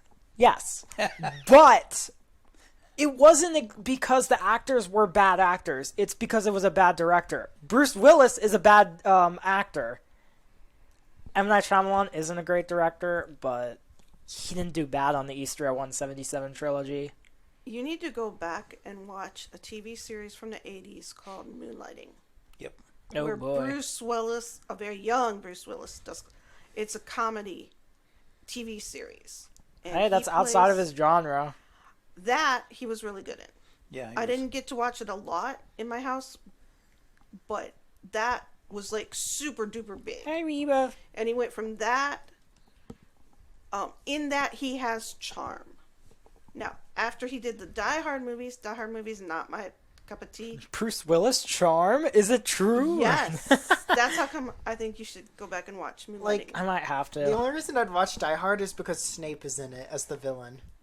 Oh yeah. Oh, I can see yeah. that. Yeah. Yeah, Snape's the villain of that Gotta film. like Snape.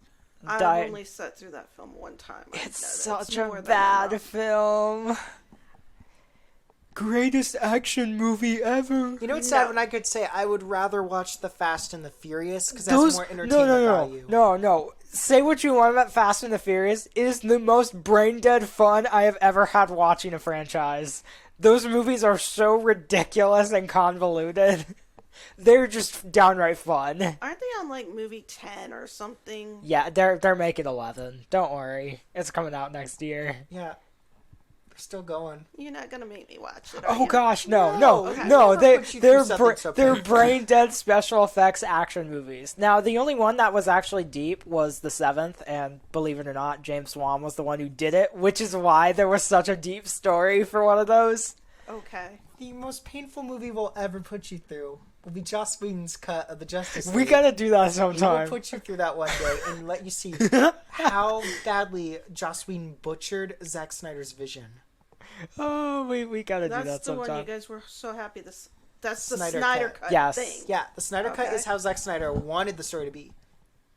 Because they finally released his version of the film. But when Joss Whedon came in and ruined it, that was originally the official one. The one that went to theaters, The one that went to everybody went theaters. to see, was that genuinely racist, bigoted director. Yeah. I was gonna say, isn't he?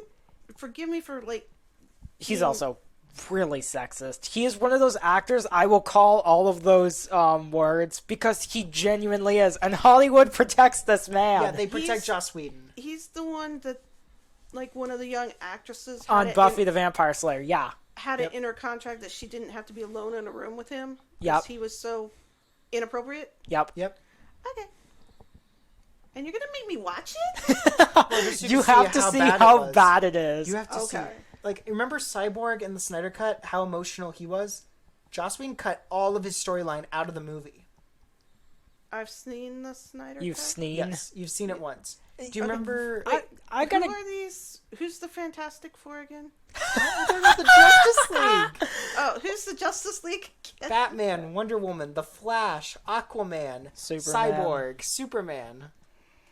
It's been a few Okay. years. Yeah. And I think part of it is, I suppose, well, first off, it's not like you're ever in a real superhero mood, but also I kind of got you to watch it while, I mean, there was stress kind of while going around the house and everything. So I would probably get you to watch those again because they're The Snyder Cut is really, really Batman good. vs. Superman and Snyder Cut are very good. They're Very some good of my films. favorite superhero movies. Zack Snyder is a great director. Agreed. I think there are Okay. some points where he doesn't understand some of the characters he's trying to write and refits them to fit what he likes, but I Yes. think he's a good director. Yes. He had his vision for it, and Yes. that's what I admire most. All right, so we should do number 3 now going around. What did I say? How do we get? Oh, this started from the north then. Yeah, this started from the north end somehow. Yeah. All right, we number 3, Dad. 12 O'Clock High with Gregory Peck. Ooh, Never seen it. It's World War II setting. It's the, 918th Bomber Group, I think, stationed at fictitious Archbury, RAF Archbury in England. Archbury is kind of down, I think it's kind of, was positioned kind of southeast of London. I remember looking You up can take it off. but I if can you need to. identify with it because I was at RAF Alconbury, which did exist, which was north,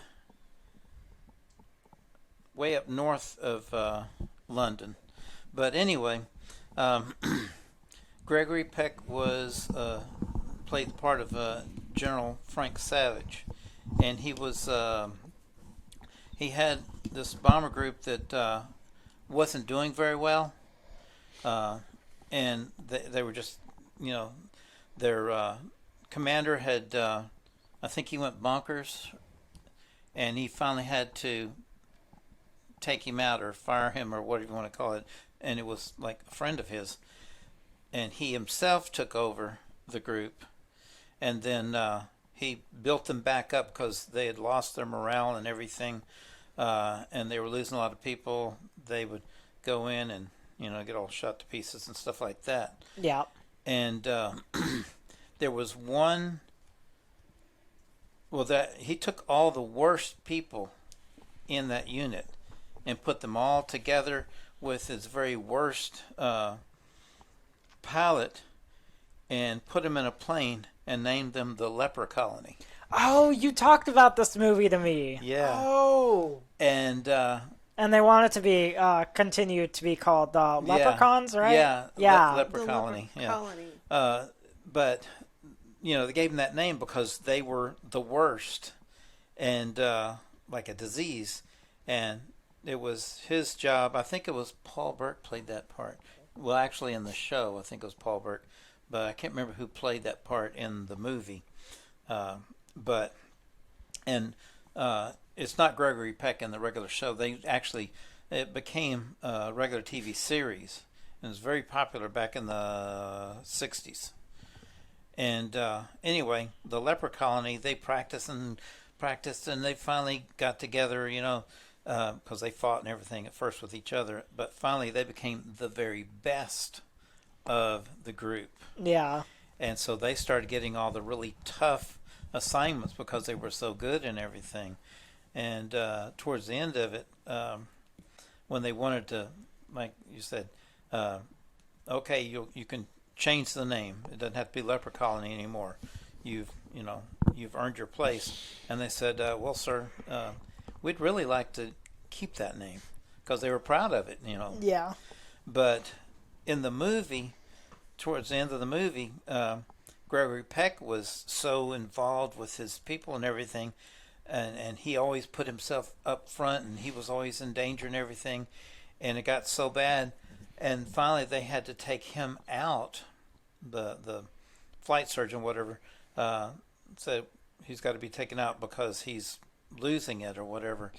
He was under so much stress, and so whenever they left without him, because I remember in the scene he was climbing up into the plane and he couldn't get his feet up to climb into the hatch, and that's when he went bonkers. And so while they were gone, he wouldn't eat, he wouldn't sleep, he wouldn't do nothing but stand at the window and wait and watch. And it was a really cool scene. But we had to watch that movie when I went through officer training in the Air Force, Interesting. because it was an example of leadership Yeah. skills that they wanted us to develop. There was another one we watched too, but that was the best one.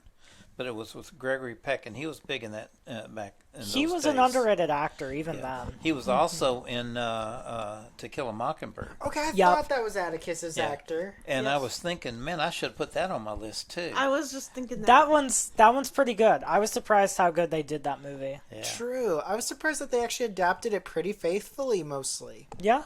The actor who plays the father, he did really good. Yeah, Gregory Peck is Atticus. Okay, yeah. Yeah. Okay. I was thinking, you were saying father, I was thinking getting the two movies confused. I was thinking about the airplane one, and it's like, father, you mean like the priest? What? No, the dad. Okay.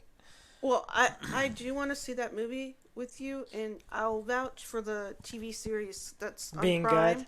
Mm-hmm. The TV series is really good. I've Cool. never seen it, never heard of That's the one you guys are watching right now, Yeah. right? Yep. it. Yeah. Cool. When I was a kid growing up, it was 12 o'clock high in combat.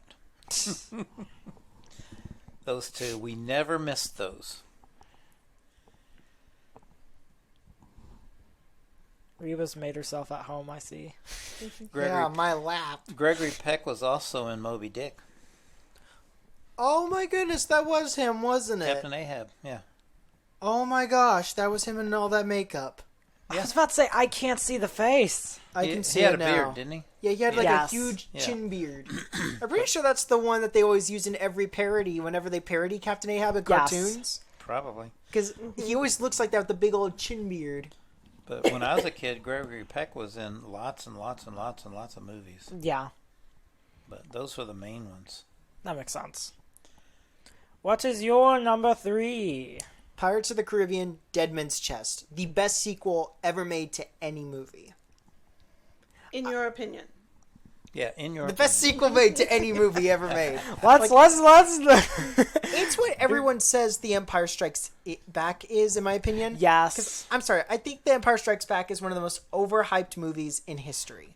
I like it, but I think it's overhyped. I think you're right. In my with- opinion, Dead Man's Chest is the legendary sequel people should talk about. Yes. Like, the villain Davy Jones is so They- amazing. To me, Dead Man's Chest and That World's End are what made the Pirates of the Caribbean franchise. I don't care Agreed. about what people like Doug Walker say. It's like, those were the best of them, Yeah, not for the s- worst. Yeah, I never understood people. People are just like, why isn't the plot simple? It's like, well, what's wrong with the plot being a little more complicated? Like, and I love Davy Jones' introduction. Him smoking the pipe in those dying That is pirates' some of faces. the best CGI ever Dude, the on CGI anything. is amazing. I liked him in The Monkeys. Not the singer. Like, I love how he gets rid of, and he has such a, and you would think he has a more intimidating voice, but I know. his strangely silky voice makes him interesting. The way he says, "Do you fear death?" Yeah. The way he offers people a way to prolong their deaths while they're just really putting themselves through more torture. Yeah. Just kill me now, please. Hurry up. Pretty much. Yeah, I mean that's pretty much what the priest was saying. You know, he's like, I don't Yeah. need to rely on you. You know, I've got God, and it offends Davy Jones, so he kills the priest first. Yeah. You know what we need to do is a follow up to this, the 10 movies we want to go back and see. Because it's like, I remember seeing those. They're but really good. I don't remember them. What we gotta do is maybe every other week or every week, we gotta at least watch a movie together and then Yes. review it and talk about it because there's a lot of movies that I know we can strike up a good conversation. I need my to get opinion- at least you three to see Patton. Yes, and in my opinion, we should do Kung Fu Panda 2. Since Mom hasn't seen I was it in a about to while. say, might as well just do all three. That's a good Yeah. idea. We could order pizza. Yeah. Ooh. Oh my goodness, that'd be great. And like, also Pirates of the Caribbean 2 has my favorite ending to a movie ever. It is a very good ending. It has that ending gives me goosebumps every time. So a character who was dead in the first movie comes back.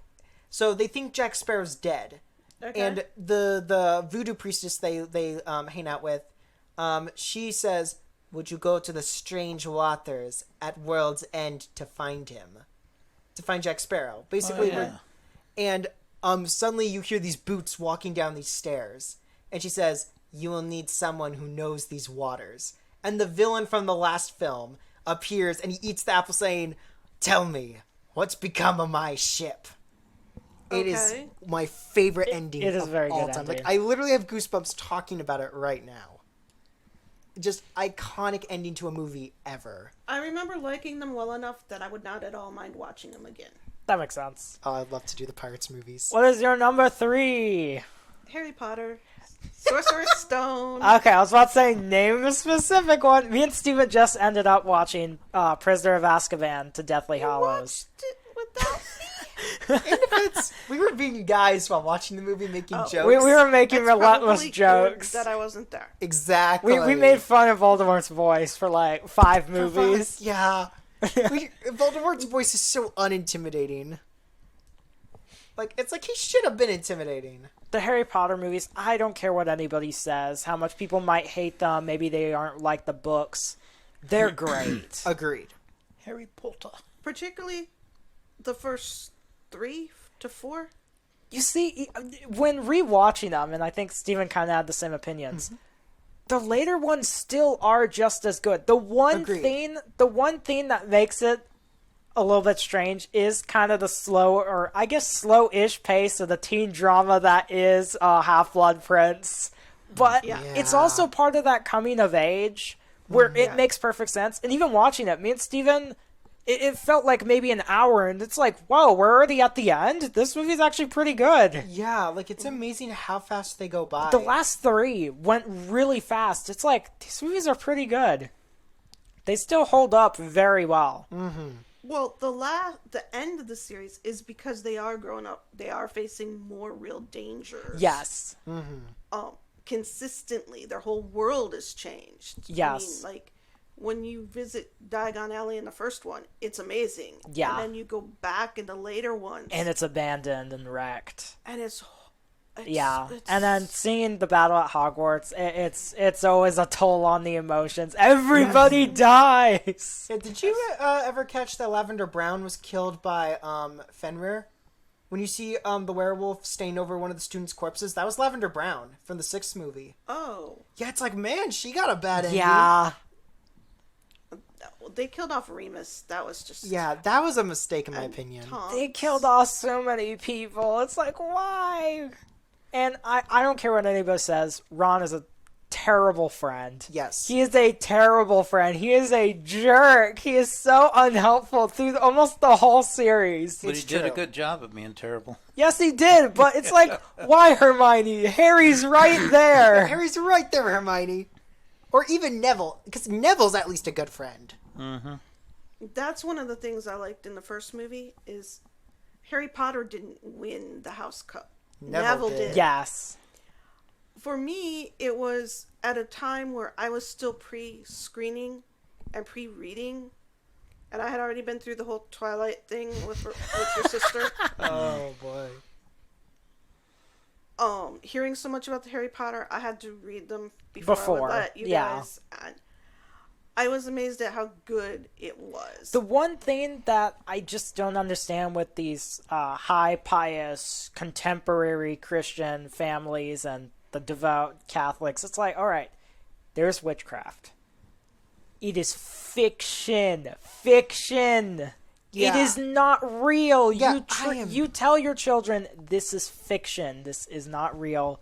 You can't actually do spells. Yeah, Don't try. It's fiction. I'm still baffled to this day why a lot of Christian parents overreacted to Harry Potter. It's like, let your children know what's reality and what's not. Exactly. Here's the thing. Depending on the age and the maturity of your kids, if it's something like Harry Potter, we watched it together. And you had the parental input. If you were 7, I wasn't going to turn you loose with the movies. Yeah. But watch them as a family, talk about them, go from there. Yeah. The best take I heard on it was someone who was preaching a message, and he's like, I have a friend, the daughter went to see, I forget. Titanic. Yes. Okay, there's no way, even now, I would be uncomfortable with you guys watching Titanic if I were in the room. It's not that good of a movie. It's really subpar. Okay, You haven't watched it? It's iconic. But the point is, the friend wouldn't let his children see Harry Potter, but let them see Titanic. To me, Titanic is worse Worse. because it has Full-on nudity. yeah. Yeah. And he's like, what's more likely to happen? Some guy come after your daughter for inappropriate purposes? Or you cast a spell and somebody floats up in the air? Yeah. I'm a big believer in, if you have young kids, preview everything, especially now. This was Definitely now. 20 years ago? Yes. At least 15 years ago? And I was previewing everything. Yeah. If it has something that your family doesn't agree with, watch it together Yeah. and talk about it. No, I wasn't going to let you guys venture off into Wiccan and spellcasting and Yeah. all that. I think that was But- the main concern back then because there was a lot of stuff going on, with Wiccan and casting spells, and then that was following Dungeons and Dragons and stuff, and people acting out and actually, there were some bad things that came out of that. It jumped from the 90s or the earlier 80s with Dungeons and Dragons, and it went straight to Slender Man. Yeah. And The those were the Slender two Man is that where it sealed the last few generations. Those affected kids in such a terrible way. And kids had mistakes in that, but I believe it was the parents. Raise your kids better. You should know better. Yeah. And don't let your kids hang out with other kids and not know what they're up to. Yeah. But Harry Potter. Harry Sorcerer's Potter's Stone. great. It has some of the best casting of any There's movie. no way the Max series is going to be good. No. It is not going to even be close. I like it because, they're 11 years old and they act like normal 11-year-olds, not like 14, 15, 16-year-olds at Yeah. 11. And there's not, any of the boy-girl stuff. It is a story of friendship. Yeah. There's so much heart and what's the word? There's a lot of genuineness in the whole franchise, and they keep it very well, and they didn't let woke stuff fill it either. Because 2008, my gosh, movies were getting carried away with that. They had every opportunity in the world, but instead they stayed faithful. The one thing that I did notice looking back towards it was the direction of Voldemort. Voldemort sounds almost completely different in Goblet of Fire. He sounds somewhat okay in Order of the Phoenix. The second you jump to Half-Blood Prince, Harry, it's like, why did the director make his voice that way? Make it the more smooth, silky, rather than exasperated Ralph Fiennes. Yeah, he sounds exasperated when he talks to anyone. It's like, what Okay, are they yeah. thinking? I He's so unintimidating in Deathly Hallows. Yeah, he's so funny it hurts. It was comical. Yes. Now, it is absolutely fun, but if you're trying to take it seriously for the ending, then it's kind of hard to. Has The Mom comical seen villain. Hollywood doesn't do subtle anymore. Sometimes a quiet voice is more intimidating. And that's what they were doing with Goblet of Fire and Order of the Phoenix. But Yeah. whoever the director of the last three, I think it was David Yates, if I'm not wrong. He did not do a great job with the direction of Voldemort's voice. Has Mom seen The Menu? She is not. I got to get her to see that. That's See actually Ray Fiennes in that. The guy that's who played actually my Voldemort. honorable mentions. That He movie is amazing. so intimidating in that film. I'm gonna get both mom and dad to see that sometime. I will sit with you and watch that. The Menu, 5 out of 5. Well, it 4 is out of 5. no, 5 out of 5. Ray Fiennes, who played Voldemort, he plays a chef in that film. He is so intimidating. It's scary. Think A chef. think Gordon Ramsay if he was a killer and ran a cult of chefs. On an island. Okay. It's an amazing It's movie. really good. Wait, That- that's not the sequel to No, that other movie that I'm thinking of. Knives Out. Yes. no, The that's Menu's its own thing. that's Glass Onion, and that movie is horribly cringe. It is woke, very woke. Glass Are you Onion is... serious? It's not so much a bad woke. It's just really hard to treat it seriously because the comical woke. main one of the main people is based off of Elon Musk. He's a douchey rich dude who made all his money off of foreign stuff, and there's totally no implication this guy's based off of Elon Musk or anything. You know, because the woke hate Elon Musk. it's hate him really now. ridiculous. It is a funny movie. I'll It give it is credit. really funny if you do not treat it as a very faithful sequel to the first. Yeah. If you're just there to have some fun, you're going to have fun with it. Yes. Okay. There was a lot of good laughs in it. Yeah, it's like if the Barbie movie was actually funny. True. Okay. So what's your next movie? That's a great question. Your number 3. My number 3 is Violet Evergarden the movie. That is one of Oh! the most perfect endings to a series ever.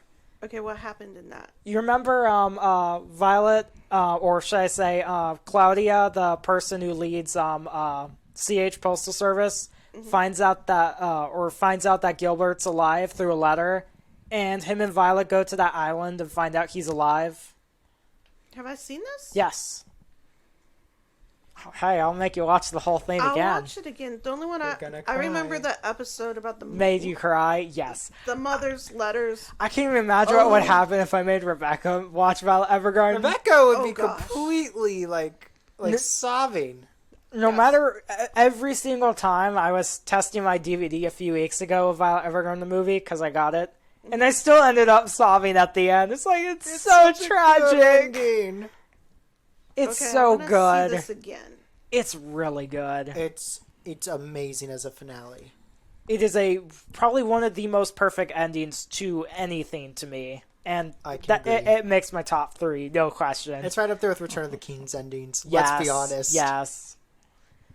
All right, Dad. What is your number 3 or 2? No, it's number 2. two. Blackbeard's Ghost. I knew that one was. I was waiting for that I on asked- your list this whole time. I told Steven, it's like, I wonder how high Blackbeard's Ghost is going to be on your list. We both guessed number 5 on your list. Yeah. I'm surprised it's higher. Well, I could switch those all around. Yeah, trust me, I could because tell. I like everything the same. Yeah. Really.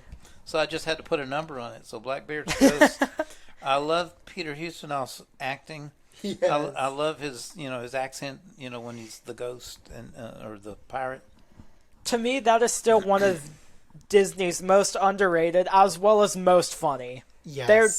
The humor in that movie is amazing. Also, I remember when I saw it the very first time at the course same you drive-in theater. No, different drive-in theater in Mineral Wells, and it was my very first time to go out on a date, per se, with a girl, and that was Frances Galopi, and we were like, I think I was in I was in 6th grade, and she was 5th grade, so it was supposed to be a date or whatever, I guess, but and I was very embarrassed. And shy, and we watched Blackbeard's Ghost though, but it was cool. And again, it was in color. It Yeah. was a drive-in theater. It was her sister and my brother, and then us. We went to that, but it was a lot of fun, and I enjoyed that. And I love Dean Jones's acting in it and everything. Yes. I love the way he's out in the street and he's going like this, like he's going to hit the ghost, Yeah. and you can't see the ghost. And Suzanne Plachette's looking out the window watching with whatever that guy's name is, the balding guy who's also on the Dick Van Dyke Show. Yeah. But and then they have the old inn or whatever that used to be Blackbeard's Ship. house, and the lady, I can't think of her name. She used to be The lady who when played she was- Mary Shelley. when she was young. She was in I think she was in the Ghost. No, not the Ghost. Bride of The Frankenstein. Scarlet Pimpernel, I believe, years ago. She was in that one too? I think so. When she was young, Huh. and now she's an old lady though. And when she's talking about, they're looking at the picture and everything, and she's Alditha.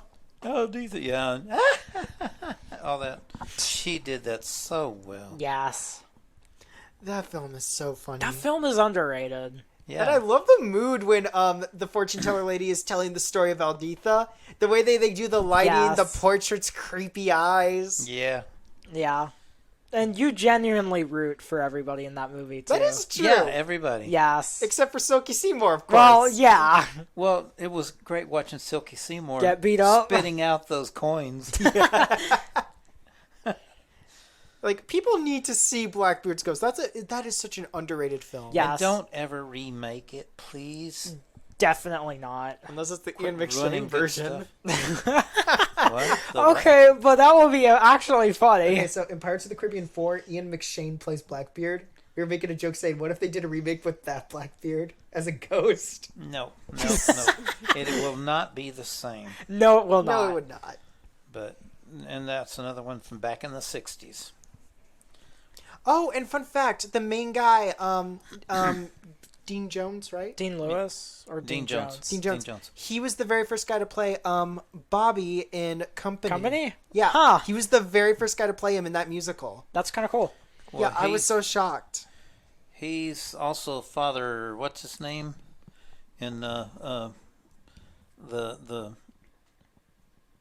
books on tape version of At Home in Midford. Fredford? Yeah, yeah. That's cool. Dean Jones is Father. What's Huh. his face? Those books are really good. Yeah, I remember listen listening to to the them.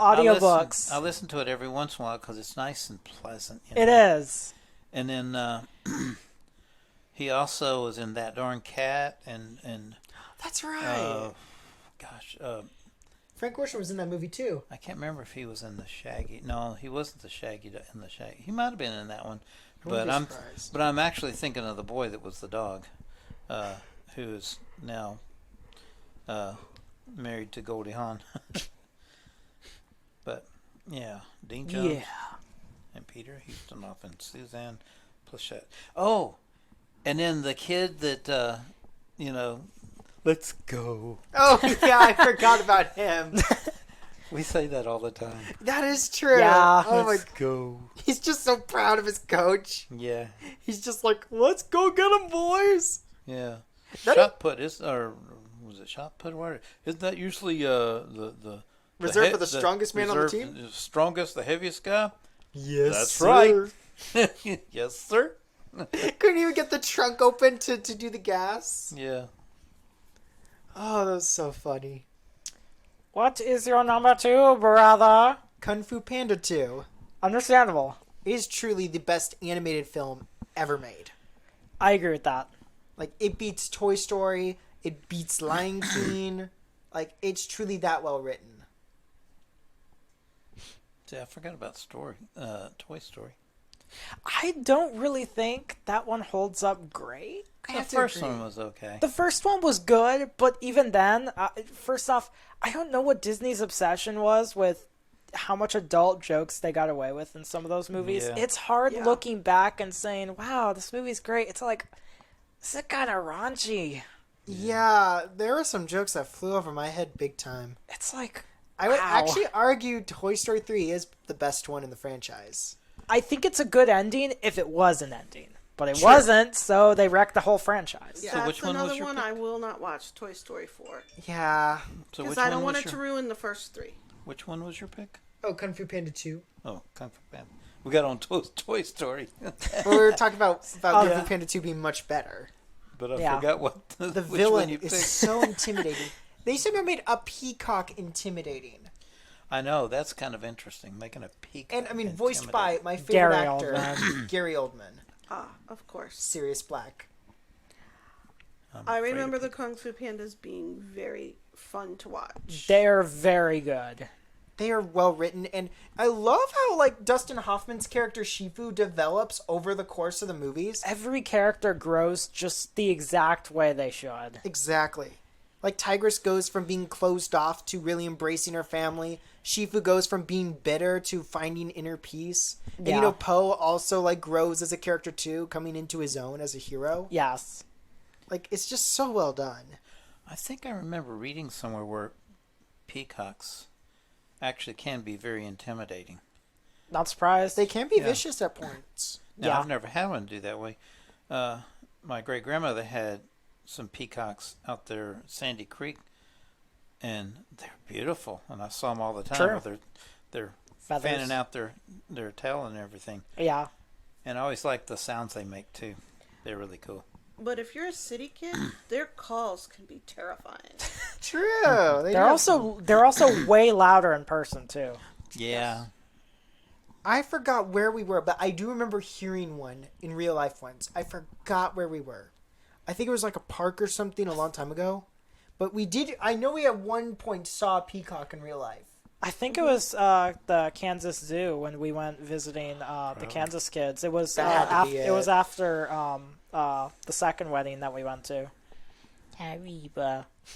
But yeah, peacocks have like a loud, almost weird howling sound, like Yeah. like a siren almost. I know. I love it. I love the sound of a peacock. Something funny I remember you pointing out about Lord Shen, the peacock in Kung Fu Panda 2 was you said his pattern reminds you of a deck of cards. Yep. Yeah. Which is like I never thought about that till you mentioned that, and it's like that is Peacocks funny. don't really look like that. Oh, of course Well, not. of They, course. So how'd they get those color feathers? The red markings are from tattoos and paint. As for peacocks being white, yeah, that's pretty common in Japan. That is true. There are white peacocks, but yeah, Yeah. the red patterns are from like paint. I would assume war paint of some sort. Yeah. What is your number 2? Musical called Seven Brides for Seven Brothers. Yeah. That I was going to say earlier. That movie is underrated. Yes. meant That to add movie is one, too. very underrated. The very first song of the movie always gets stuck in my head. Bless Your Beautiful Eyes. That one gets Bless stuck in my your head. beautiful Bless hide. your beautiful eyes. Yeah. Hide. Oh, I always Not thought he was eyes. saying eyes. And It's saucy. so long. I like it when he Yes. says sassy. That is a pretty good one. It's got wonderful music. As an only child, the idea of Seven. seven brothers, seven Yeah. sisters, they make a family. There's a scene in it where the brothers are in a competition to build a house, and the choreography in that is Hilarious. amazing. Oh, yeah. Oh Yes. yeah, that is fun.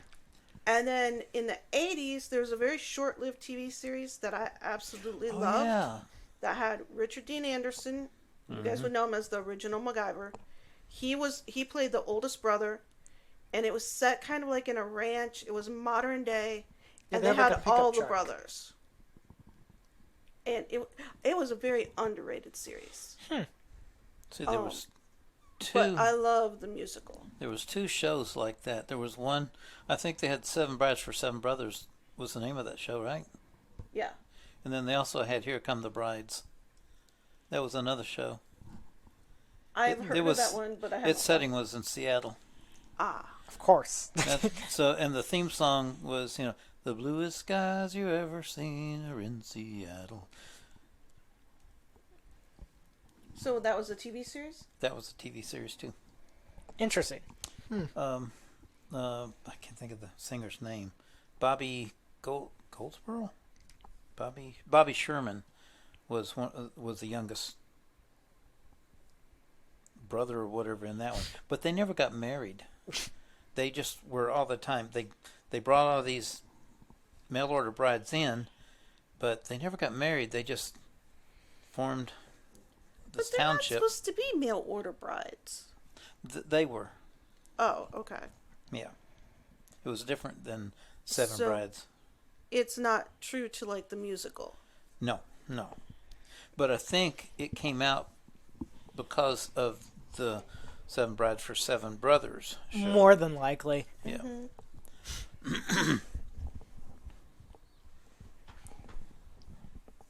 You can go over the wires, Reba. I promise it's fine. All right, yeah. what's your second? My number 2 is La La Land. I have always liked that movie, and I think Damien Chazelle did a very good job with that one. It is a work of art. That one handles a modern relationship and building on a dream, and what better place to do that than California? There's almost no visual effects at all. All of their choreography was well organized. Started from a short film. That movie is impressively good.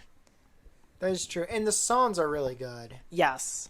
especially like City of Stars. And man, Moonlight stole Best Picture.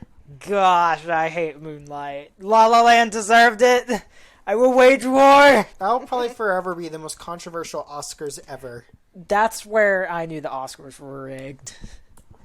Yeah, and I mean, people went ballistic when it turned out they got the judgment wrong. Even the people who made Moonlight said it didn't deserve it. Yeah, even the people who won the Oscar said, "Yeah, we didn't deserve this. La La Land did."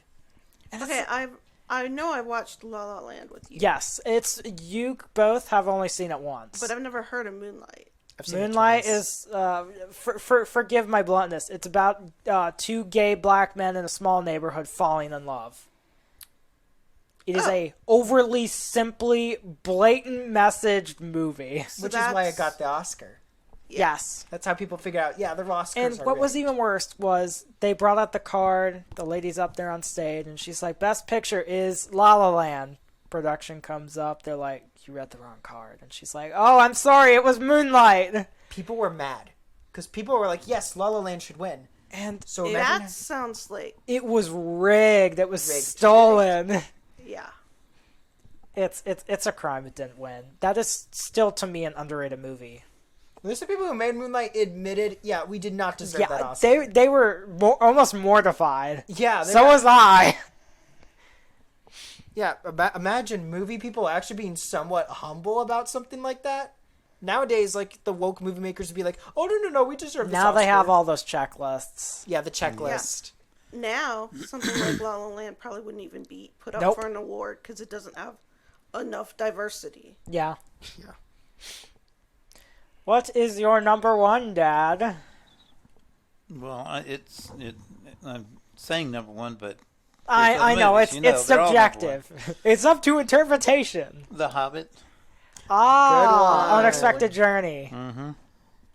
But I liked that one. I liked all the acting. I liked the guy that played the Hobbit. What's his name? Martin Freeman. Martin Freeman. Martin Freeman. Martin Freeman.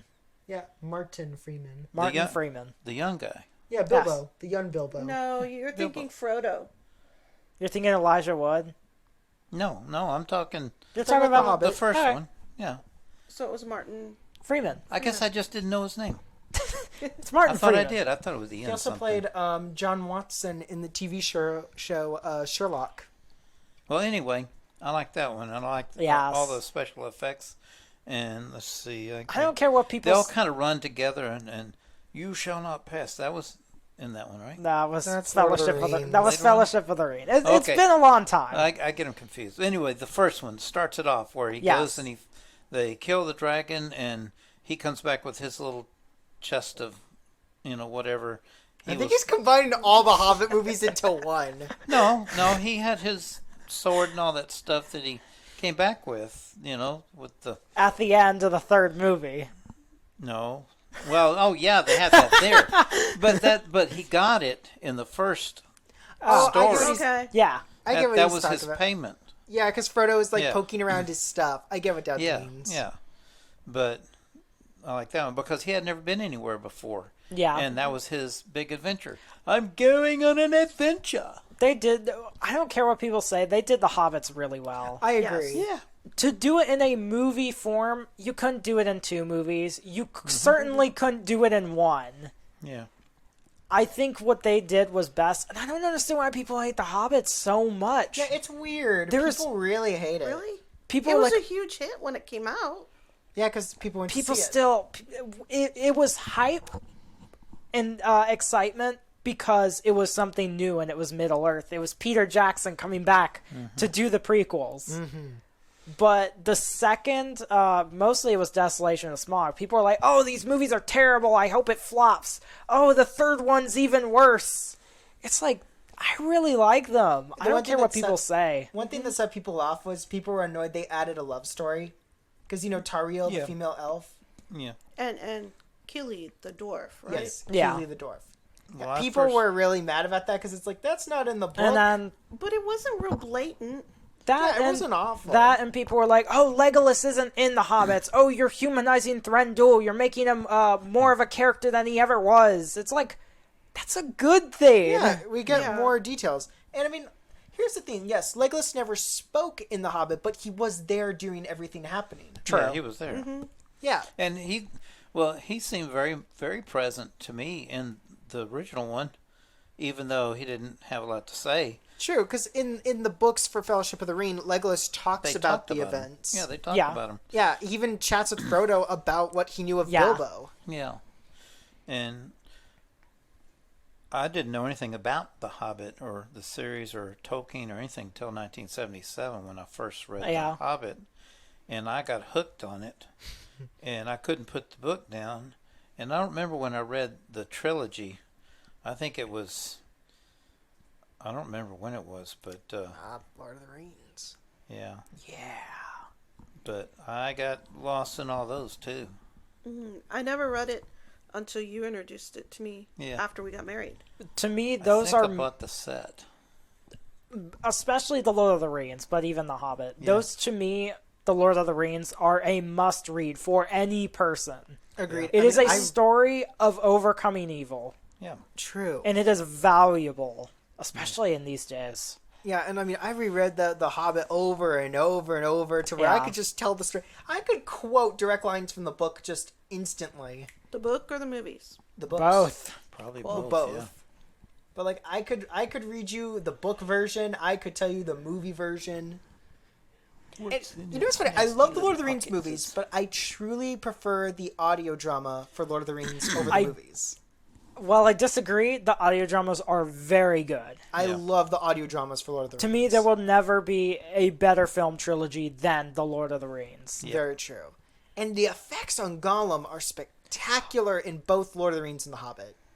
On The Hobbits, they're less noticeable, but even looking back at Lord of the Rings, yeah, Gollum's effects, you can see how it looks weird, but it still holds up very well. Yeah, and I think they did Riddles in the Dark really well. That's like such an important scene to people Yes, in the book. yes. The Riddles in Got the in Dark. its nasty little pockets is Yes, and I mean, how many times have we quoted when Gollum like finally figures out the answer being X's? Yeah. X's. X's! Andy Serkis did an amazing job. Oh, yeah. It's so weird it wasn't going to be Andy Serkis at first. That would have been so weird. It wouldn't have been the same. He gave Gollum his voice. Yes. And it's such a unique voice that no other actor could have done. And I don't think anyone really pictures anything else unless they've never seen the movies. The only other Gollum I ever picture is the one that says "Darkest Darkness," voiced by Peter Woodthaw. Yeah, Like that's like the only other Gollum I could ever picture besides Andy Serkis. that makes sense. Which is funny. The guy who played Davy Jones in Pirates of the Caribbean was Sam in the audio dramas for Lord of the Rings. Yeah. Bill Nye, not to be mixed up with Guy. not to be mixed up with the science guy. Two very different people. One's a British actor, the other's Australian, I think. I believe so. Bill. What is your number one, brother? A spaghetti western called My Name is Nobody. I love that film to death. It has some of the most iconic lines I've ever heard, and the story is so unique. It's about this one guy. What was his name? Terrence Hill. I'm trying to remember the And name of Glenn Fonda's Ford. character. Henry Fonda. His character. Been that long, huh? He was that one guy. He's basically like the most famous gunslinger Yeah. around. He's been known to stop bad guys wherever he goes because he usually gets into fights with them. And then you get Terrence Hill's character, Nobody. And his whole thing is he wants to make sure that Fonda's character is remembered as a legend. And he keeps following him around, trying to set him up into a fight with this group of criminals called the Wild Bunch. Yep. So is this a comedy? Somewhat, yes. It's slightly comedy mixed with a good Western story. Yeah. Okay. It's in the same genre as like most Clint Eastwood Westerns. Yep. Okay. And it's really good. You saw some of it with me once. Do you remember when the Wild Bunch are riding at him at the train tracks and he shoots their saddlebags because there's dynamite in them?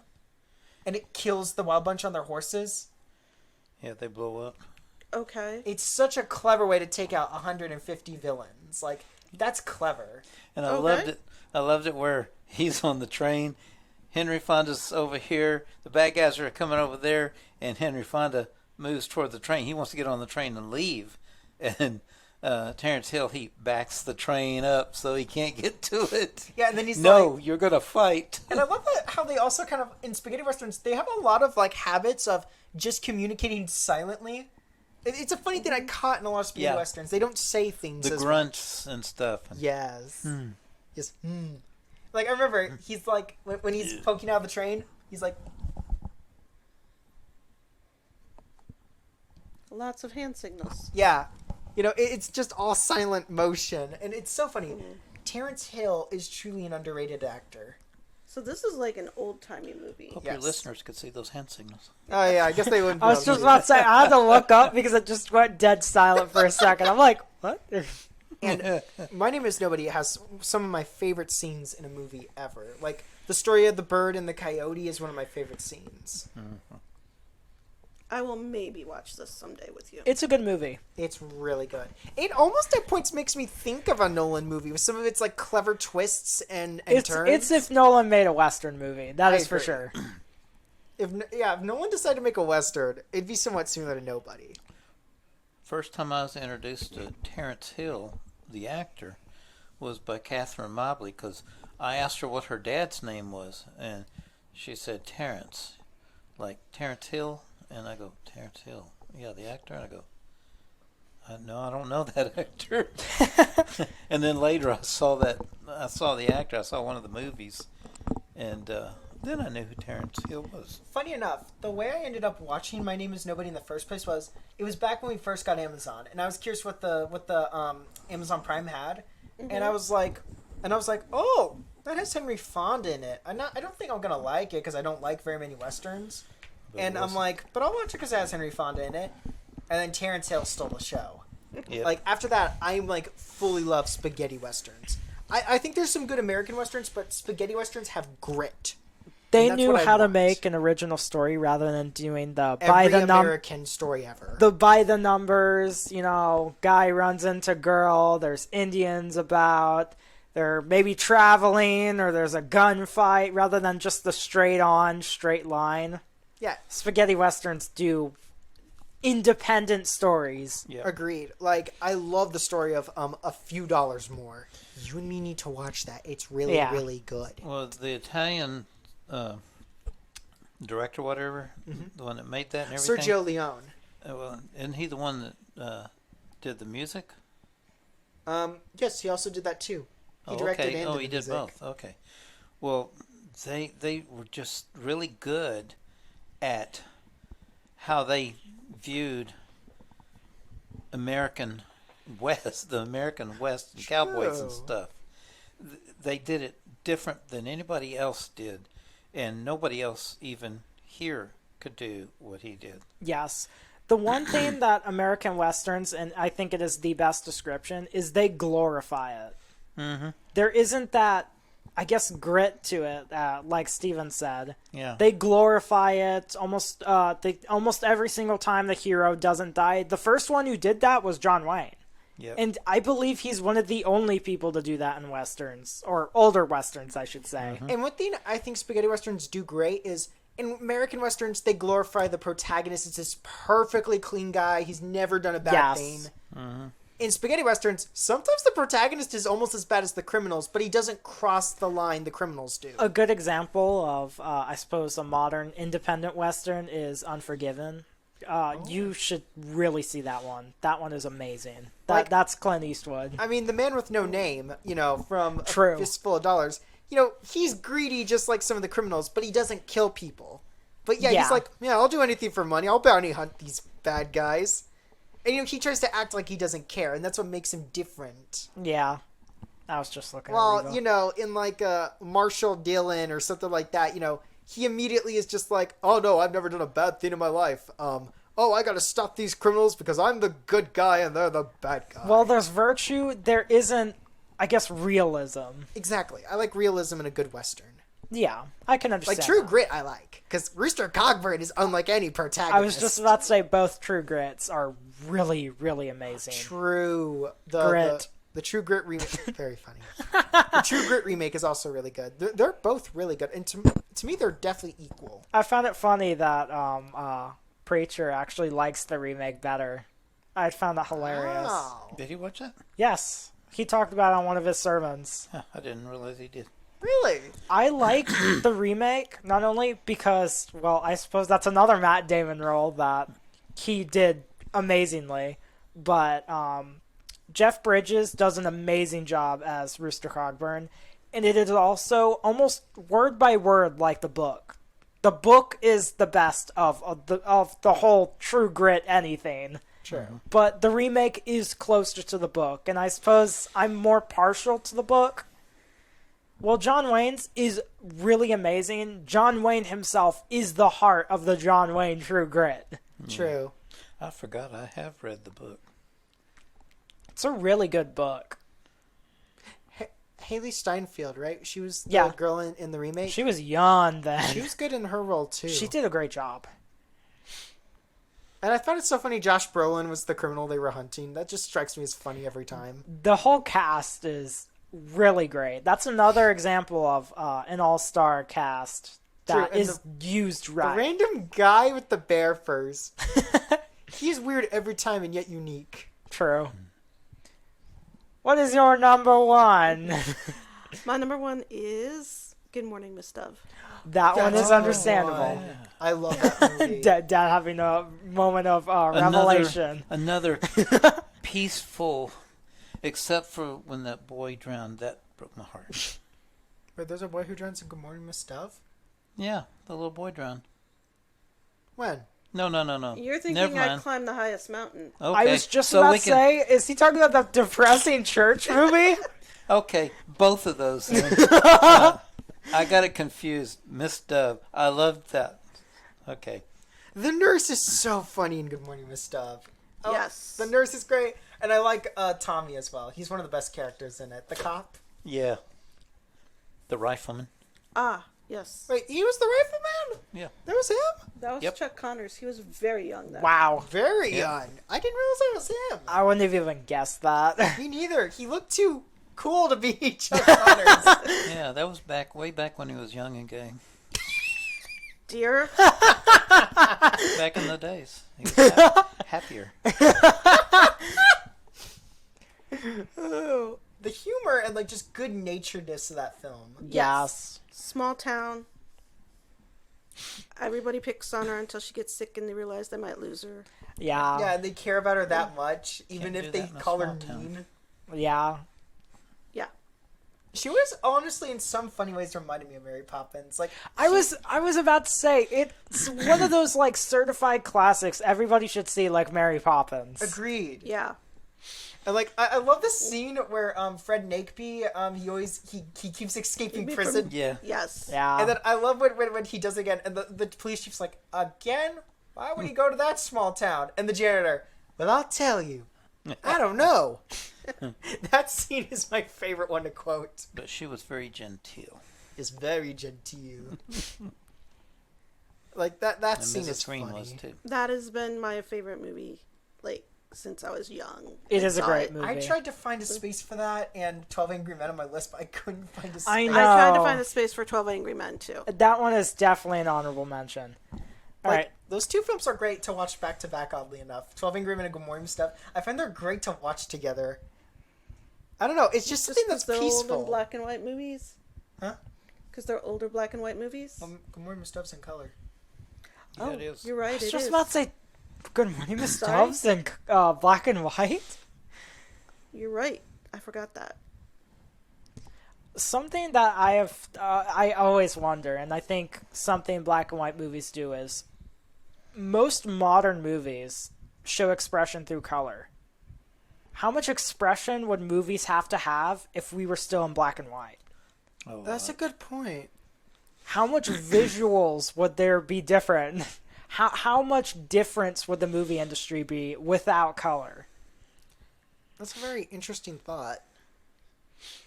Now I want someone to make a film on that. I feel like I could see the guy who made La La Land covering that. Damien Chazelle. Yeah. Well, I'm pretty sure I remember when I was a kid going to the drive-in movies and seeing movies in black and white. Yeah. Okay, so what's yours? My number one, don't know if it's cliche, have always loved it as my number one, is Interstellar. I absolutely adore the movie. It is really good. Looking at me Really? strangely. Watch it again. That is a good point. I can always watch that movie, and there is something new I see or something new I find about it. Is this the one with the girl and the books and the book? Yes. Watching the bookshelf? Yeah. And Matthew McConaughey having to go across the black hole to find an inhabitable world. That scene is wild when he wakes up. Yeah. To me, that is debatably the best, I suppose, love transcends time story. True. A father's love for their daughter. He does not let go. That is true. In most movies that try to do that, they always come off as pretentious, but I know. Interstellar makes it work. What's even better is all of it is based in the most realistic science possible. I do find it- Everything in Interstellar could be only a few years off. Also, I kind of love the fact Matt Damon is. It's like if The Martian had a bad ending for Matt Damon's It character. is really funny they came out in the same year. They went up against each other. There's two actors who are a part of it. Yeah, see, I know I watched the two movies close together, and I just remember I like The Martian. So, probably watching Interstellar. That was another one of those times where we had so much going on that everything was kind of loud around, and you didn't really get to be, I suppose, Enjoy what's the things. word? Get lost in the movie. Yes. You Yeah. didn't get to fully embrace it. First off, I mean, it's a complicated movie. Second Yes. off, when everything else is going around, how could you watch a Christopher Nolan movie? That's a good point. Remember when we all got headaches trying to figure out Tenet. Tenet? That was amazing. That was the first time I ever got a headache from watching a film. The worst part was I had seen it before, and it's like, oh, I know you guys are gonna get a headache, and I was laughing maniacally. Then, meanwhile, at the end, it's like, oh, I need to go to sleep. I have such a bad headache. That That movie I had is to go lie so down. bad, it's fun. Yeah, I'm still trying to figure out. Like, It's so complicated. it's so complicated. Like, you can figure out the story, but then you can't explain it to someone else. Yes. Yes. Well, I know when I went to look up like recaps of a movie, most videos were like 40 minutes 10 long. to 20 minutes, and all the recaps for this were like an hour and a half. Yes. An hour. And I was like, okay, it wasn't just me. This is a really complicated. Yes. Might as well just watch it again and again for a while. Yeah. Yeah.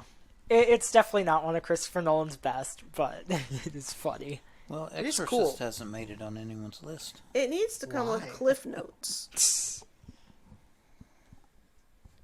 So we're gonna talk about honorable mentions. I was just about to say, we have honorable mentions for a reason. Well, don't you have to do your number one? I How did. about you? Oh, you yeah, just yeah, did. he did Interstellar. Interstellar. Okay, I got lost. Okay, I have honorable mentions. Yep. Me too. White Christmas. That one love I that really film. wanted to make to my list, but it just didn't happen. Another one I couldn't fit. Top Gun and Top Gun Maverick. Understandable. I love Top Gun Maverick. Because the original. They It's go from, they go so well together. Yeah. It is the best legacy sequel ever made. Yes. Absolutely. And the theater experience for that movie is unlike any It was other. so Yes. cool in theaters. It's what I wanted from a Star Wars film. He funny still enough. hasn't seen the first. I haven't seen the first. You've got to see the first to totally appreciate He, the second. you gotta realize he's probably gonna say, "I don't like the first one." He doesn't have that longing of '80s nostalgia. That is a good point, but I'm still willing to give it a try. Yes, I don't think you're gonna like it, but I'll definitely still make you watch it. Okay, I also have on my list Father Goose, Mr. Holland's Oh, yeah. Opus. Another nostalgic was Summer School.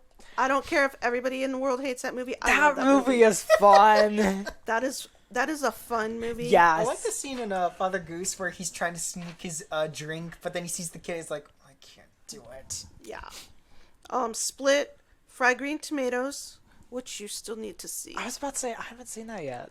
Forever Strong, Good film. Annabelle. I love that you put Forever Strong in like bold italics for your font on your list, compared to all the other like ones you wrote down. Like, I That suppose wasn't on purpose. I suppose an it's accident. drawn. And Larry Crown. I still haven't seen that one either. Oh, that's a good one. Yeah. It's kind of more in the chick flick type. You know me, I love chick flicks. I was Yes. forced to Yes. watch it with all the You're people my I found out saving with. grace because I'm the only female in the house. the closest thing to liking a chick flick I've had is Cyrano. That's the closest thing I could compare to a Yeah. chick flick.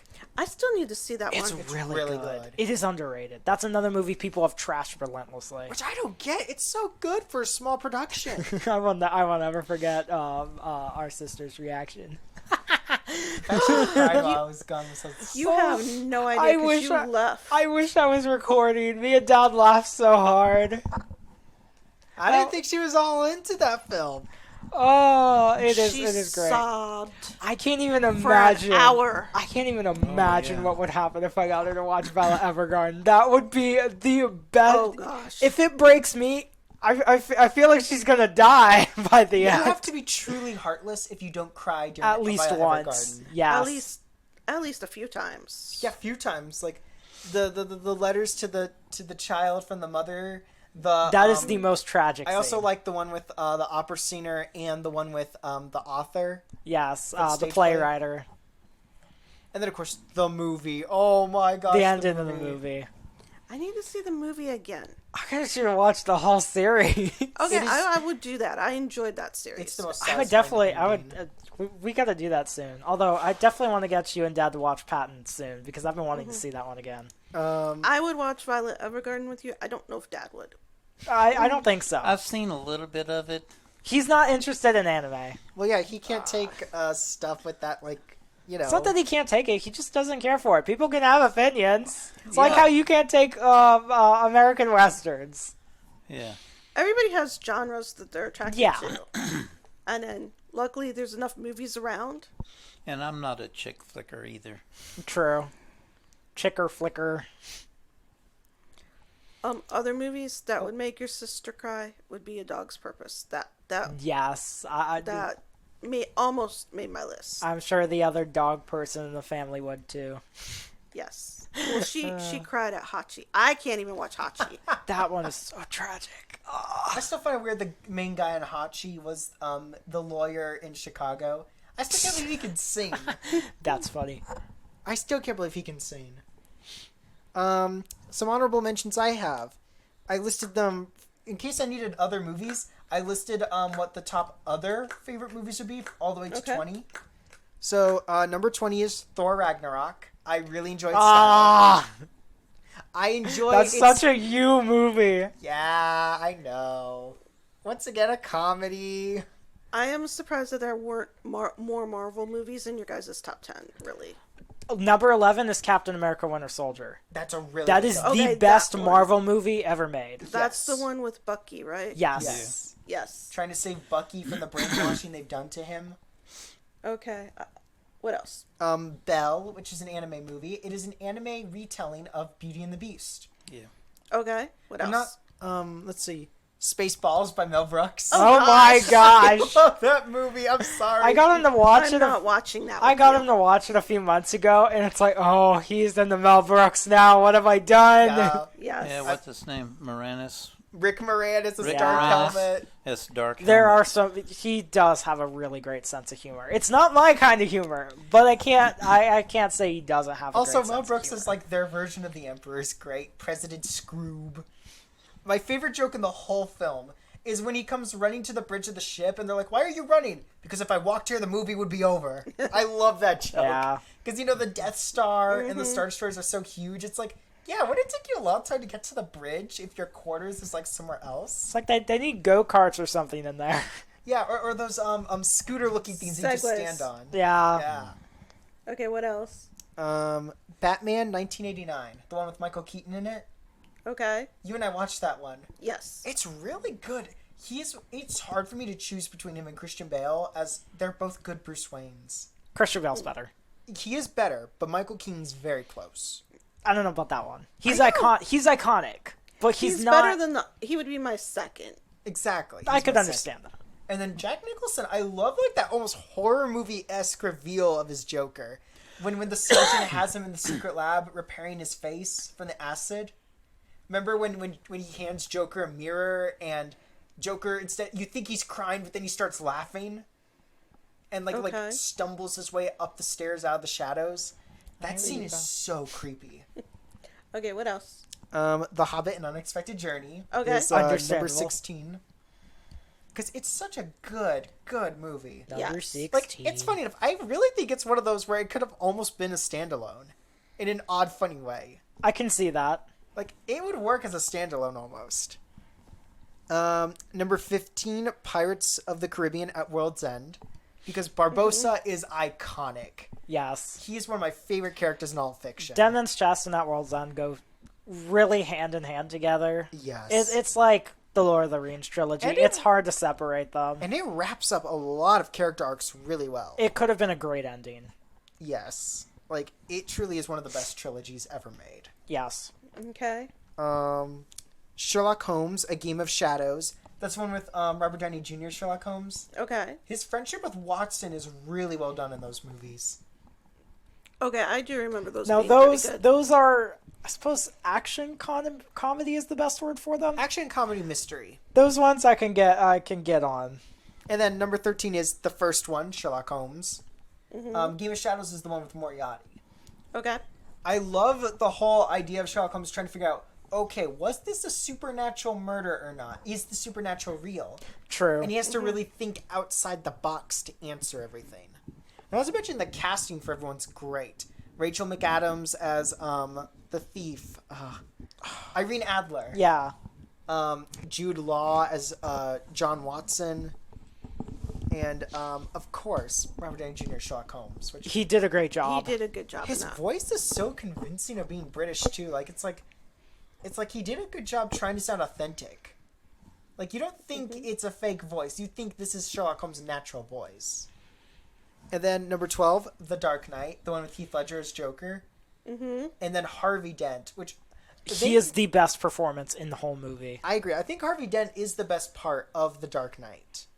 It's like Heath Ledger's great, but Aaron Eckhart stole the show. I agree. Like, when you feel so bad for him when Rachel gets killed, remember half his face is all scarred? Mm-hmm. Which the CGI That is some of the so... creepiest makeup. Yeah. And I love the attention to detail that, like, when he's in the hospital bed, you see that there's blood on the pillow as well. Like, just tiny drops, but still enough to notice. Mm-hmm. And then, of course, flipping the coin to make decisions. Yes, I do remember that. Like, it's such a unique take on him. And then, of course, The Dark Knight Rises. I love that one more than The Dark Knight because it shows Bruce fall into such a dark place Yeah. and then find his way back out again. And it gives a Batman with an ending, which is something you don't see. No kidding. Batman never has an ending, so it's so unique they And gave him one. props to Christian Bale for not giving in to being in The Flash because they begged him like children to be in that movie. They did? Yeah. Oh, gosh, I'm glad they kept him out of The Flash. He said no relentlessly is what happened. Thank goodness.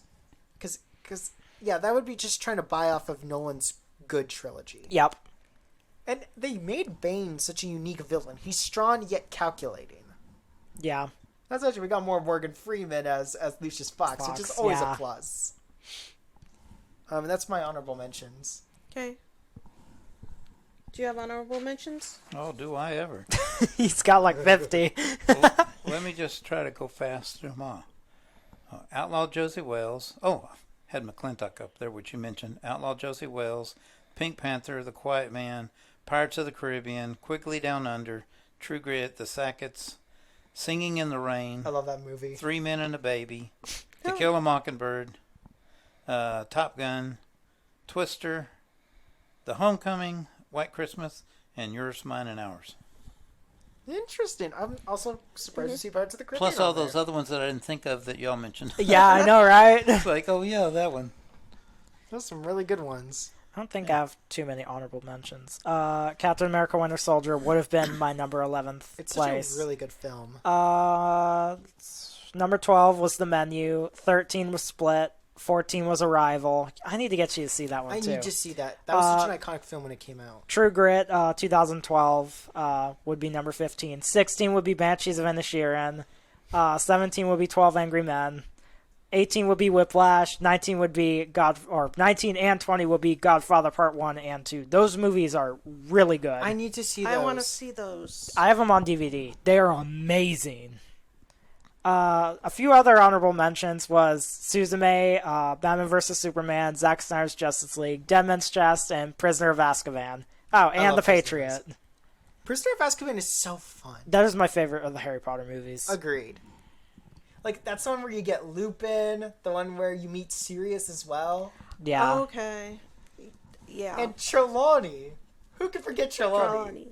Yes. And then, I mean, Professor Snape, Dumbledore, Hagrid, you get so much of them in that film.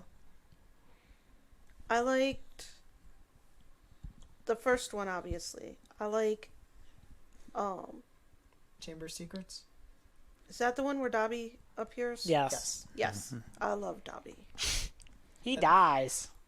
Stop! You horrible, awful You child! know what's really funny? The beach where they filmed that, it has so many sandcastles with sock flags on it. Yes, they And told people to quit leaving socks. The lifeguards there, were just grabbing all the socks off the sticks, and it was just this whole pile of socks on the beach. Yeah. It's so funny. That is You great. could have a sock bonfire Yeah. on the beach. Well, they had to put a stop to it because the socks disintegrate and Yeah. it was hurting the birds. Yep. But they need to, if they're gonna like film an iconic movie with a spot like that, they need to put someplace here. Put socks for Dobby here. Donations to Dobby. Yes. Dobby Nations. That's funny. It is.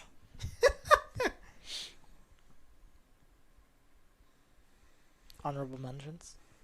I already did mine. Did Yeah, you? she She did already it. did Well, hers. Yep. okay, I did my I'm s- second column. I have two more columns. Oh my gosh. Whoa.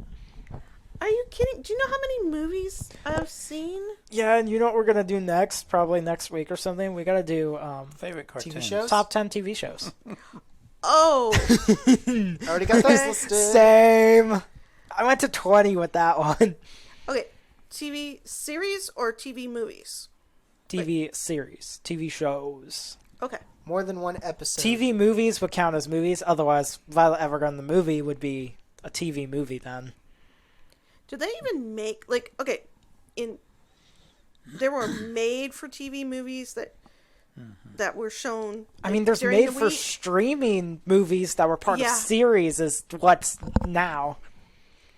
Yeah, I guess it's made for streaming. Yeah. Instead of like cable channels. Yeah.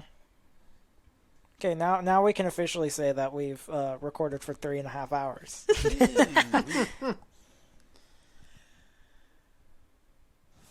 I actually have a Okay. list of my top favorite top favorite movie scenes of all time. We will. we can. We should do that. I was about to say sometime. all of these we can do later, rather than saying them all now or having one of us say them Okay. all now. Biggest surprise for anybody that like. Biggest surprise on somebody else's list. I'm surprised Dad had Parts of the Caribbean. I on was gonna his. say Dad's honorable mentions of Pirates of the Caribbean. I found that interesting. Yeah, I didn't think that you liked them that much, or that you would actually even remember them.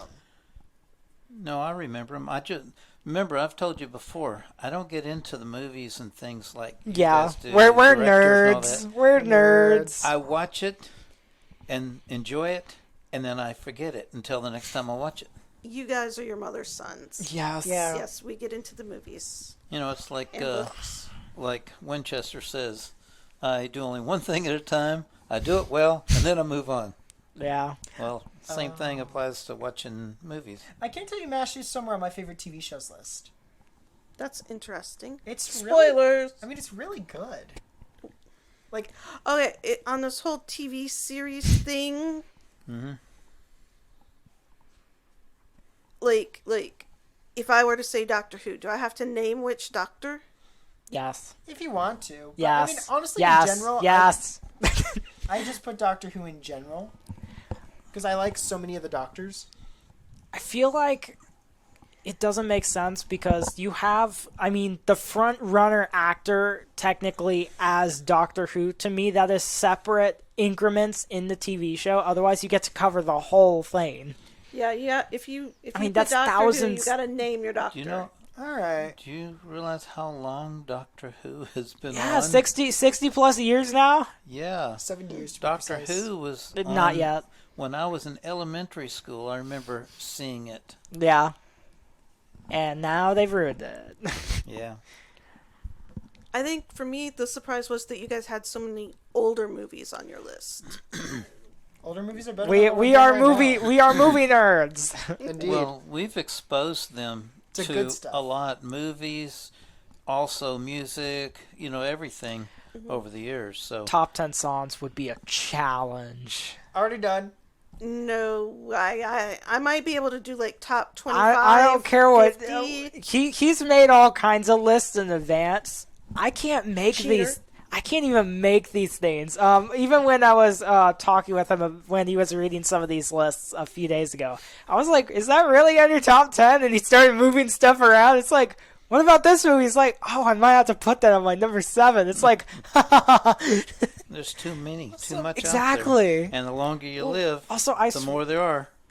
And then also, because the age difference for Dad and I, you have people from 2 different generations Yeah. that greatly influenced you kids. Yes. Yeah. And then you have an older sister who's of a different generation. I was gonna say all over the place with movies, but yeah, millennial. Yeah.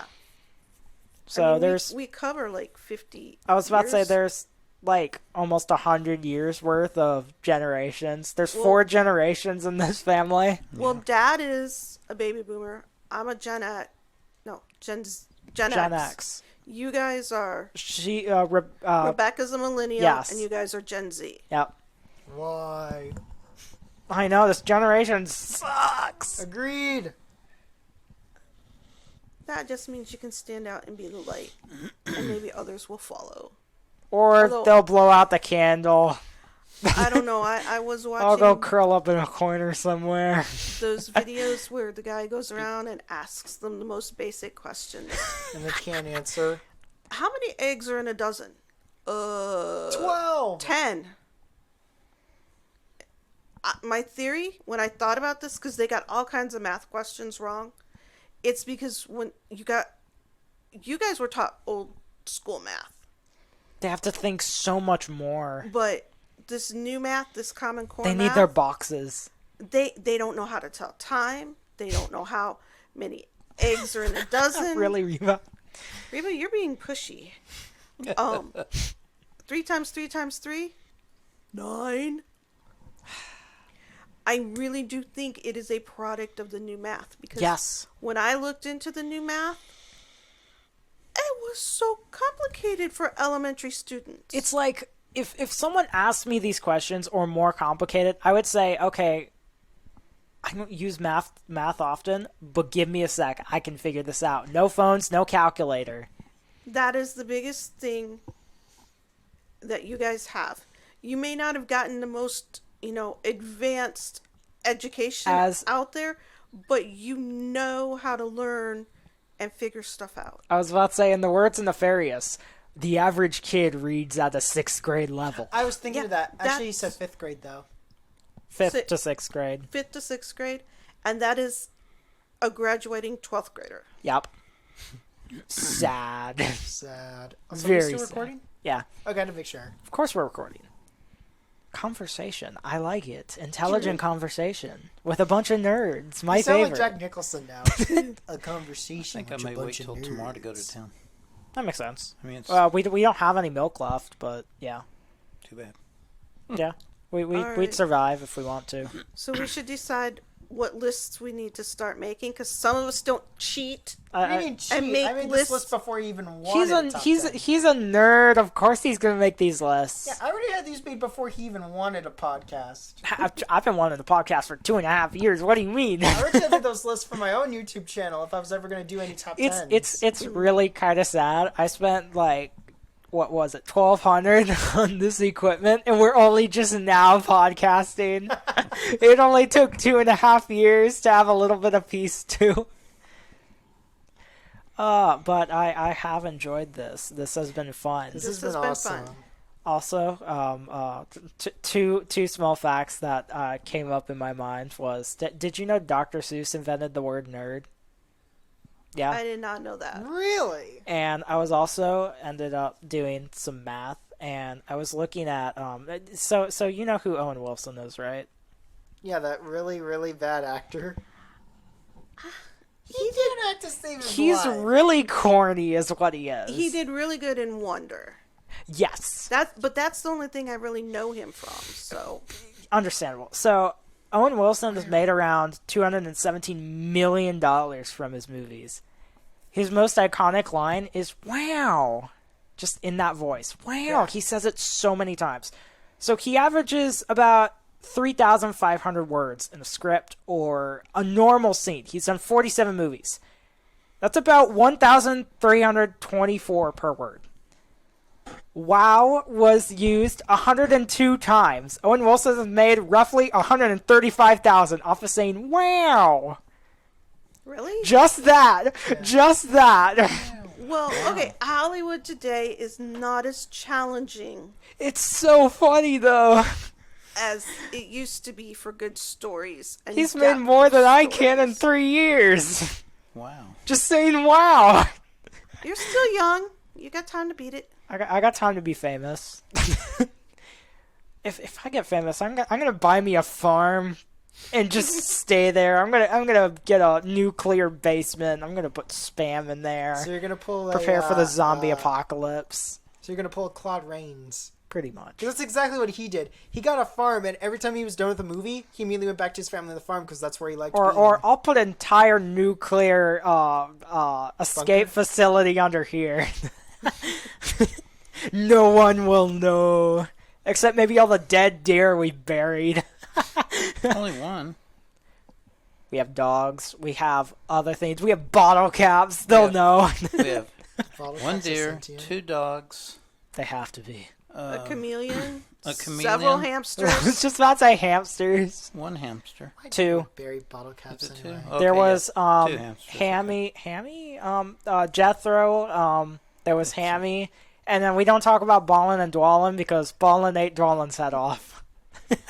It's funny looking back. Were those hamsters or were those mice? Those were hamsters. Ballin was the most demonic pet I have ever had. I'm glad I don't remember him. I remember how traumatized I was looking at the cage. Meanwhile, Dwalin's not moving. I look, his head is gone. Meanwhile, Dwalin's eating what's left of it. Oh, sounds like a horror movie. Anyway, move I right did along. not enjoy the hamster phase. I really like Jethro, but we didn't take him to the vet, so he died from that poop disease. It was a prolapse. There is nothing they could have done. Yeah.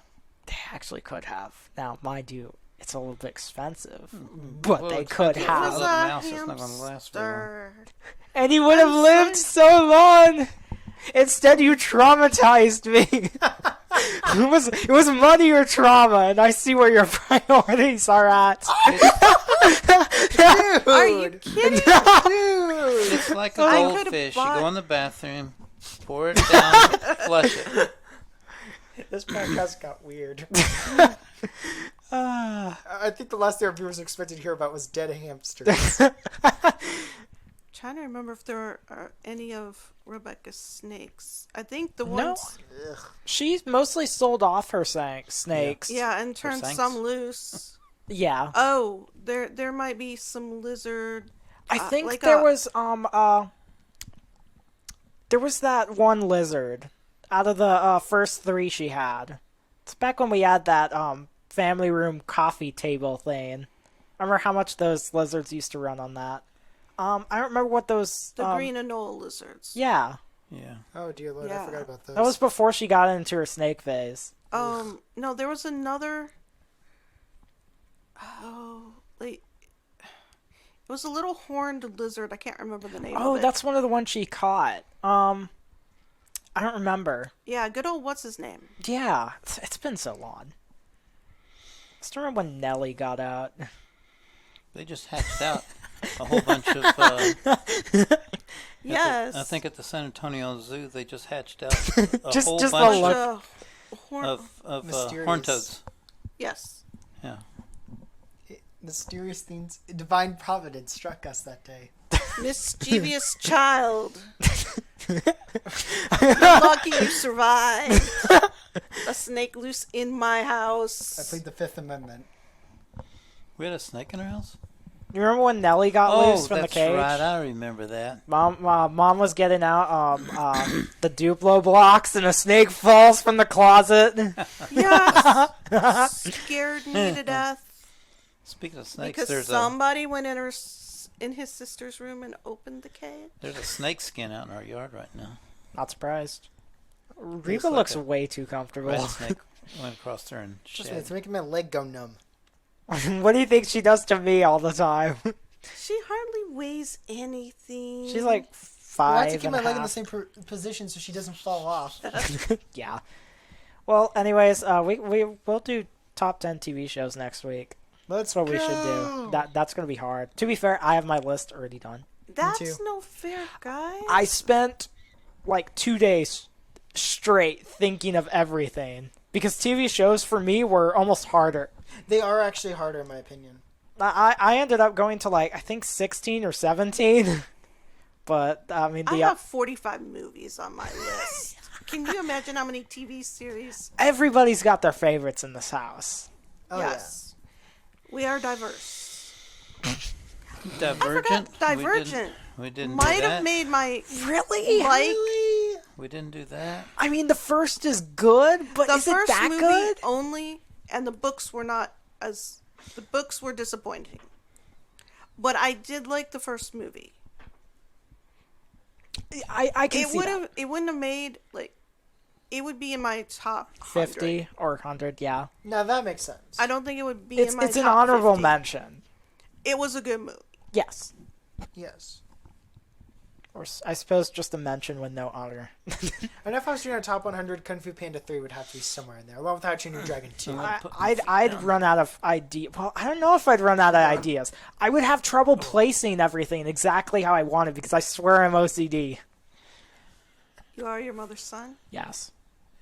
Man, I've made so many lists. I have top 10 favorite actors, actresses, singers, favorite book to movie adaptations. I don't have time to make this stuff. Where do you have the time? What? Sleep deprivation. Anyway. I have it too.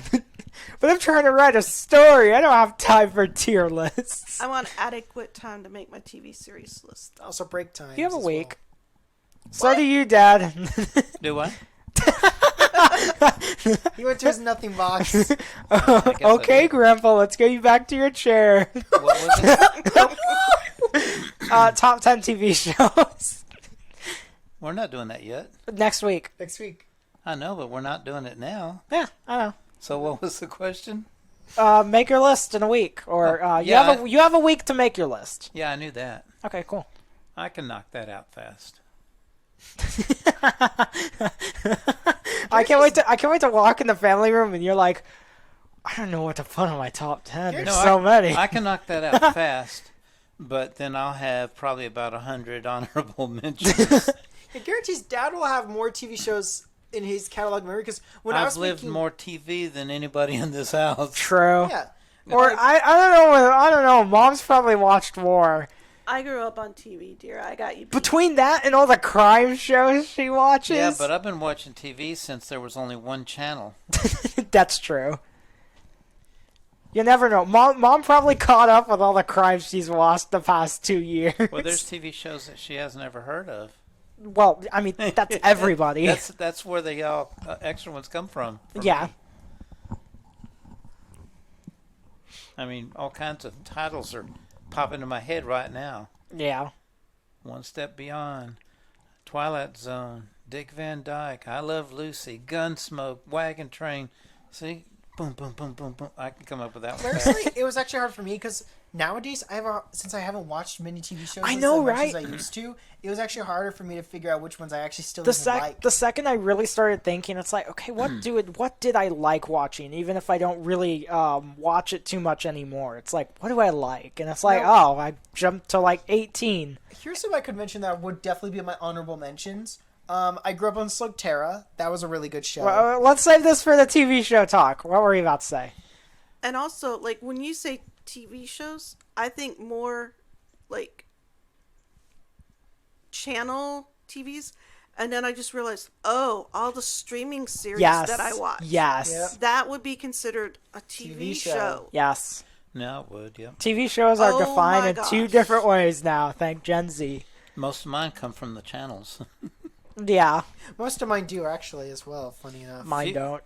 Very few Mine of come mine from will come DVD. from streaming because anything I stream is what I saw on channels. Yeah. Something I was going to say is that I suppose you don't have to answer this. Also, I swear your hair's changed like 4 times this entire podcast. What do you mean? First it's flat, then one side's completely up, then you have like that mohawk look. Now it's to the side. Has mine changed? No? What hair? Good. What was the My question? beard changes. I was going to say, favorite Marvel movie? Oh. I like the Captain America ones. Which one specifically? I know the first and the second. I like the one that introduces him. I like the one Winter Soldier, the about sequel. Bucky. Yeah. The third one is yes. Civil War, When him and Iron Man which had to fight. feels more like an Avengers movie than a Captain America movie, but, Yeah. you know. Still really Overall, going through the Marvel movies was not hideous except for that one that was Guardians 2. It's so That was- Guardians it's 2 so is offensive, in overpopular. my I opinion, don't like- understand. It's so not as good as the first. It's offensive. I ended up enjoying some of the movies a lot more. I didn't think I would like any of them, but I was willing to do it for my I mean, sons. I spent almost $300 getting all 3 phases, and looking at the prices now, I'm so happy I did. And there's so much bonus features on them too. The Avenger movies were better than I was anticipating. Ooh, Doctor Strange is one you liked. I did like Doctor Strange is one of the best. Agreed. The Captain Americas, the Thors, the Avengers, and Doctor liked Strange. the first Thors, but not that Ow. awful last one they just did. Love and Thunder. And Yeah, definitely. oh gosh, the Iron Man ones were not terrible. The first Iron Man is very good. The sequel's okay, and the third's alright. The first is the best of the Iron Mans. Mm-hmm. Yeah. The problem is, to me, they never truly made an Iron Man sequel. Like, they didn't feel like an Iron Man movie to me. It in felt some like ways. buying more time while they made other movies to set up stuff. Yeah, like, it still annoys me they never actually used like, Whiplash was the closest thing we got to another iconic Iron Man villain. It makes me annoyed they never did Living Laser. The one, arguably a big the one. one thing that truly carries the movie is Robert Downey Jr. is, as Christopher Nolan just said, he is the best casting of any director's decision. That is a good point. Yes. And I definitely agree with people when they say, it's not Robert Downey Jr. playing Iron Man, it's Tony Stark playing Robert Downey Jr. Yeah. Like, it's so Yeah. weird how He just similar. fit the role so well. Yeah, like, Yes. I was watching him do this. He did a commentary for Sherlock Holmes 2, and it's so funny. He just sounds like he's still playing Tony Stark. Yeah. Like, they literally just have the same personality on and off the movie. Okay, well, this was fun. Yeah. This was great. If anybody in the comments wants to hear us talk about any other subjects or lists or anything you want to see, I don't know how we'd fare on top 10 songs because me, Dad, and Mom are going to have a hard time with that one. I'm sure your list will move around too. But if there's anything you want us to talk about, other things, maybe talk about life, I'm sure me and Mom will probably podcast sometime. We'll probably put on our tinfoil hats or something. We could talk about a lot of politics. Yes, we could. So I will see you in the next episode. Please like and subscribe. That shows your support, and especially if I get shadow banned, you will not be recommended any of my videos if you are not subscribed. So I suggest you do it. And we'll probably see you next week. So this has been Despicable Journeys. Bye-bye. Bye. Bye.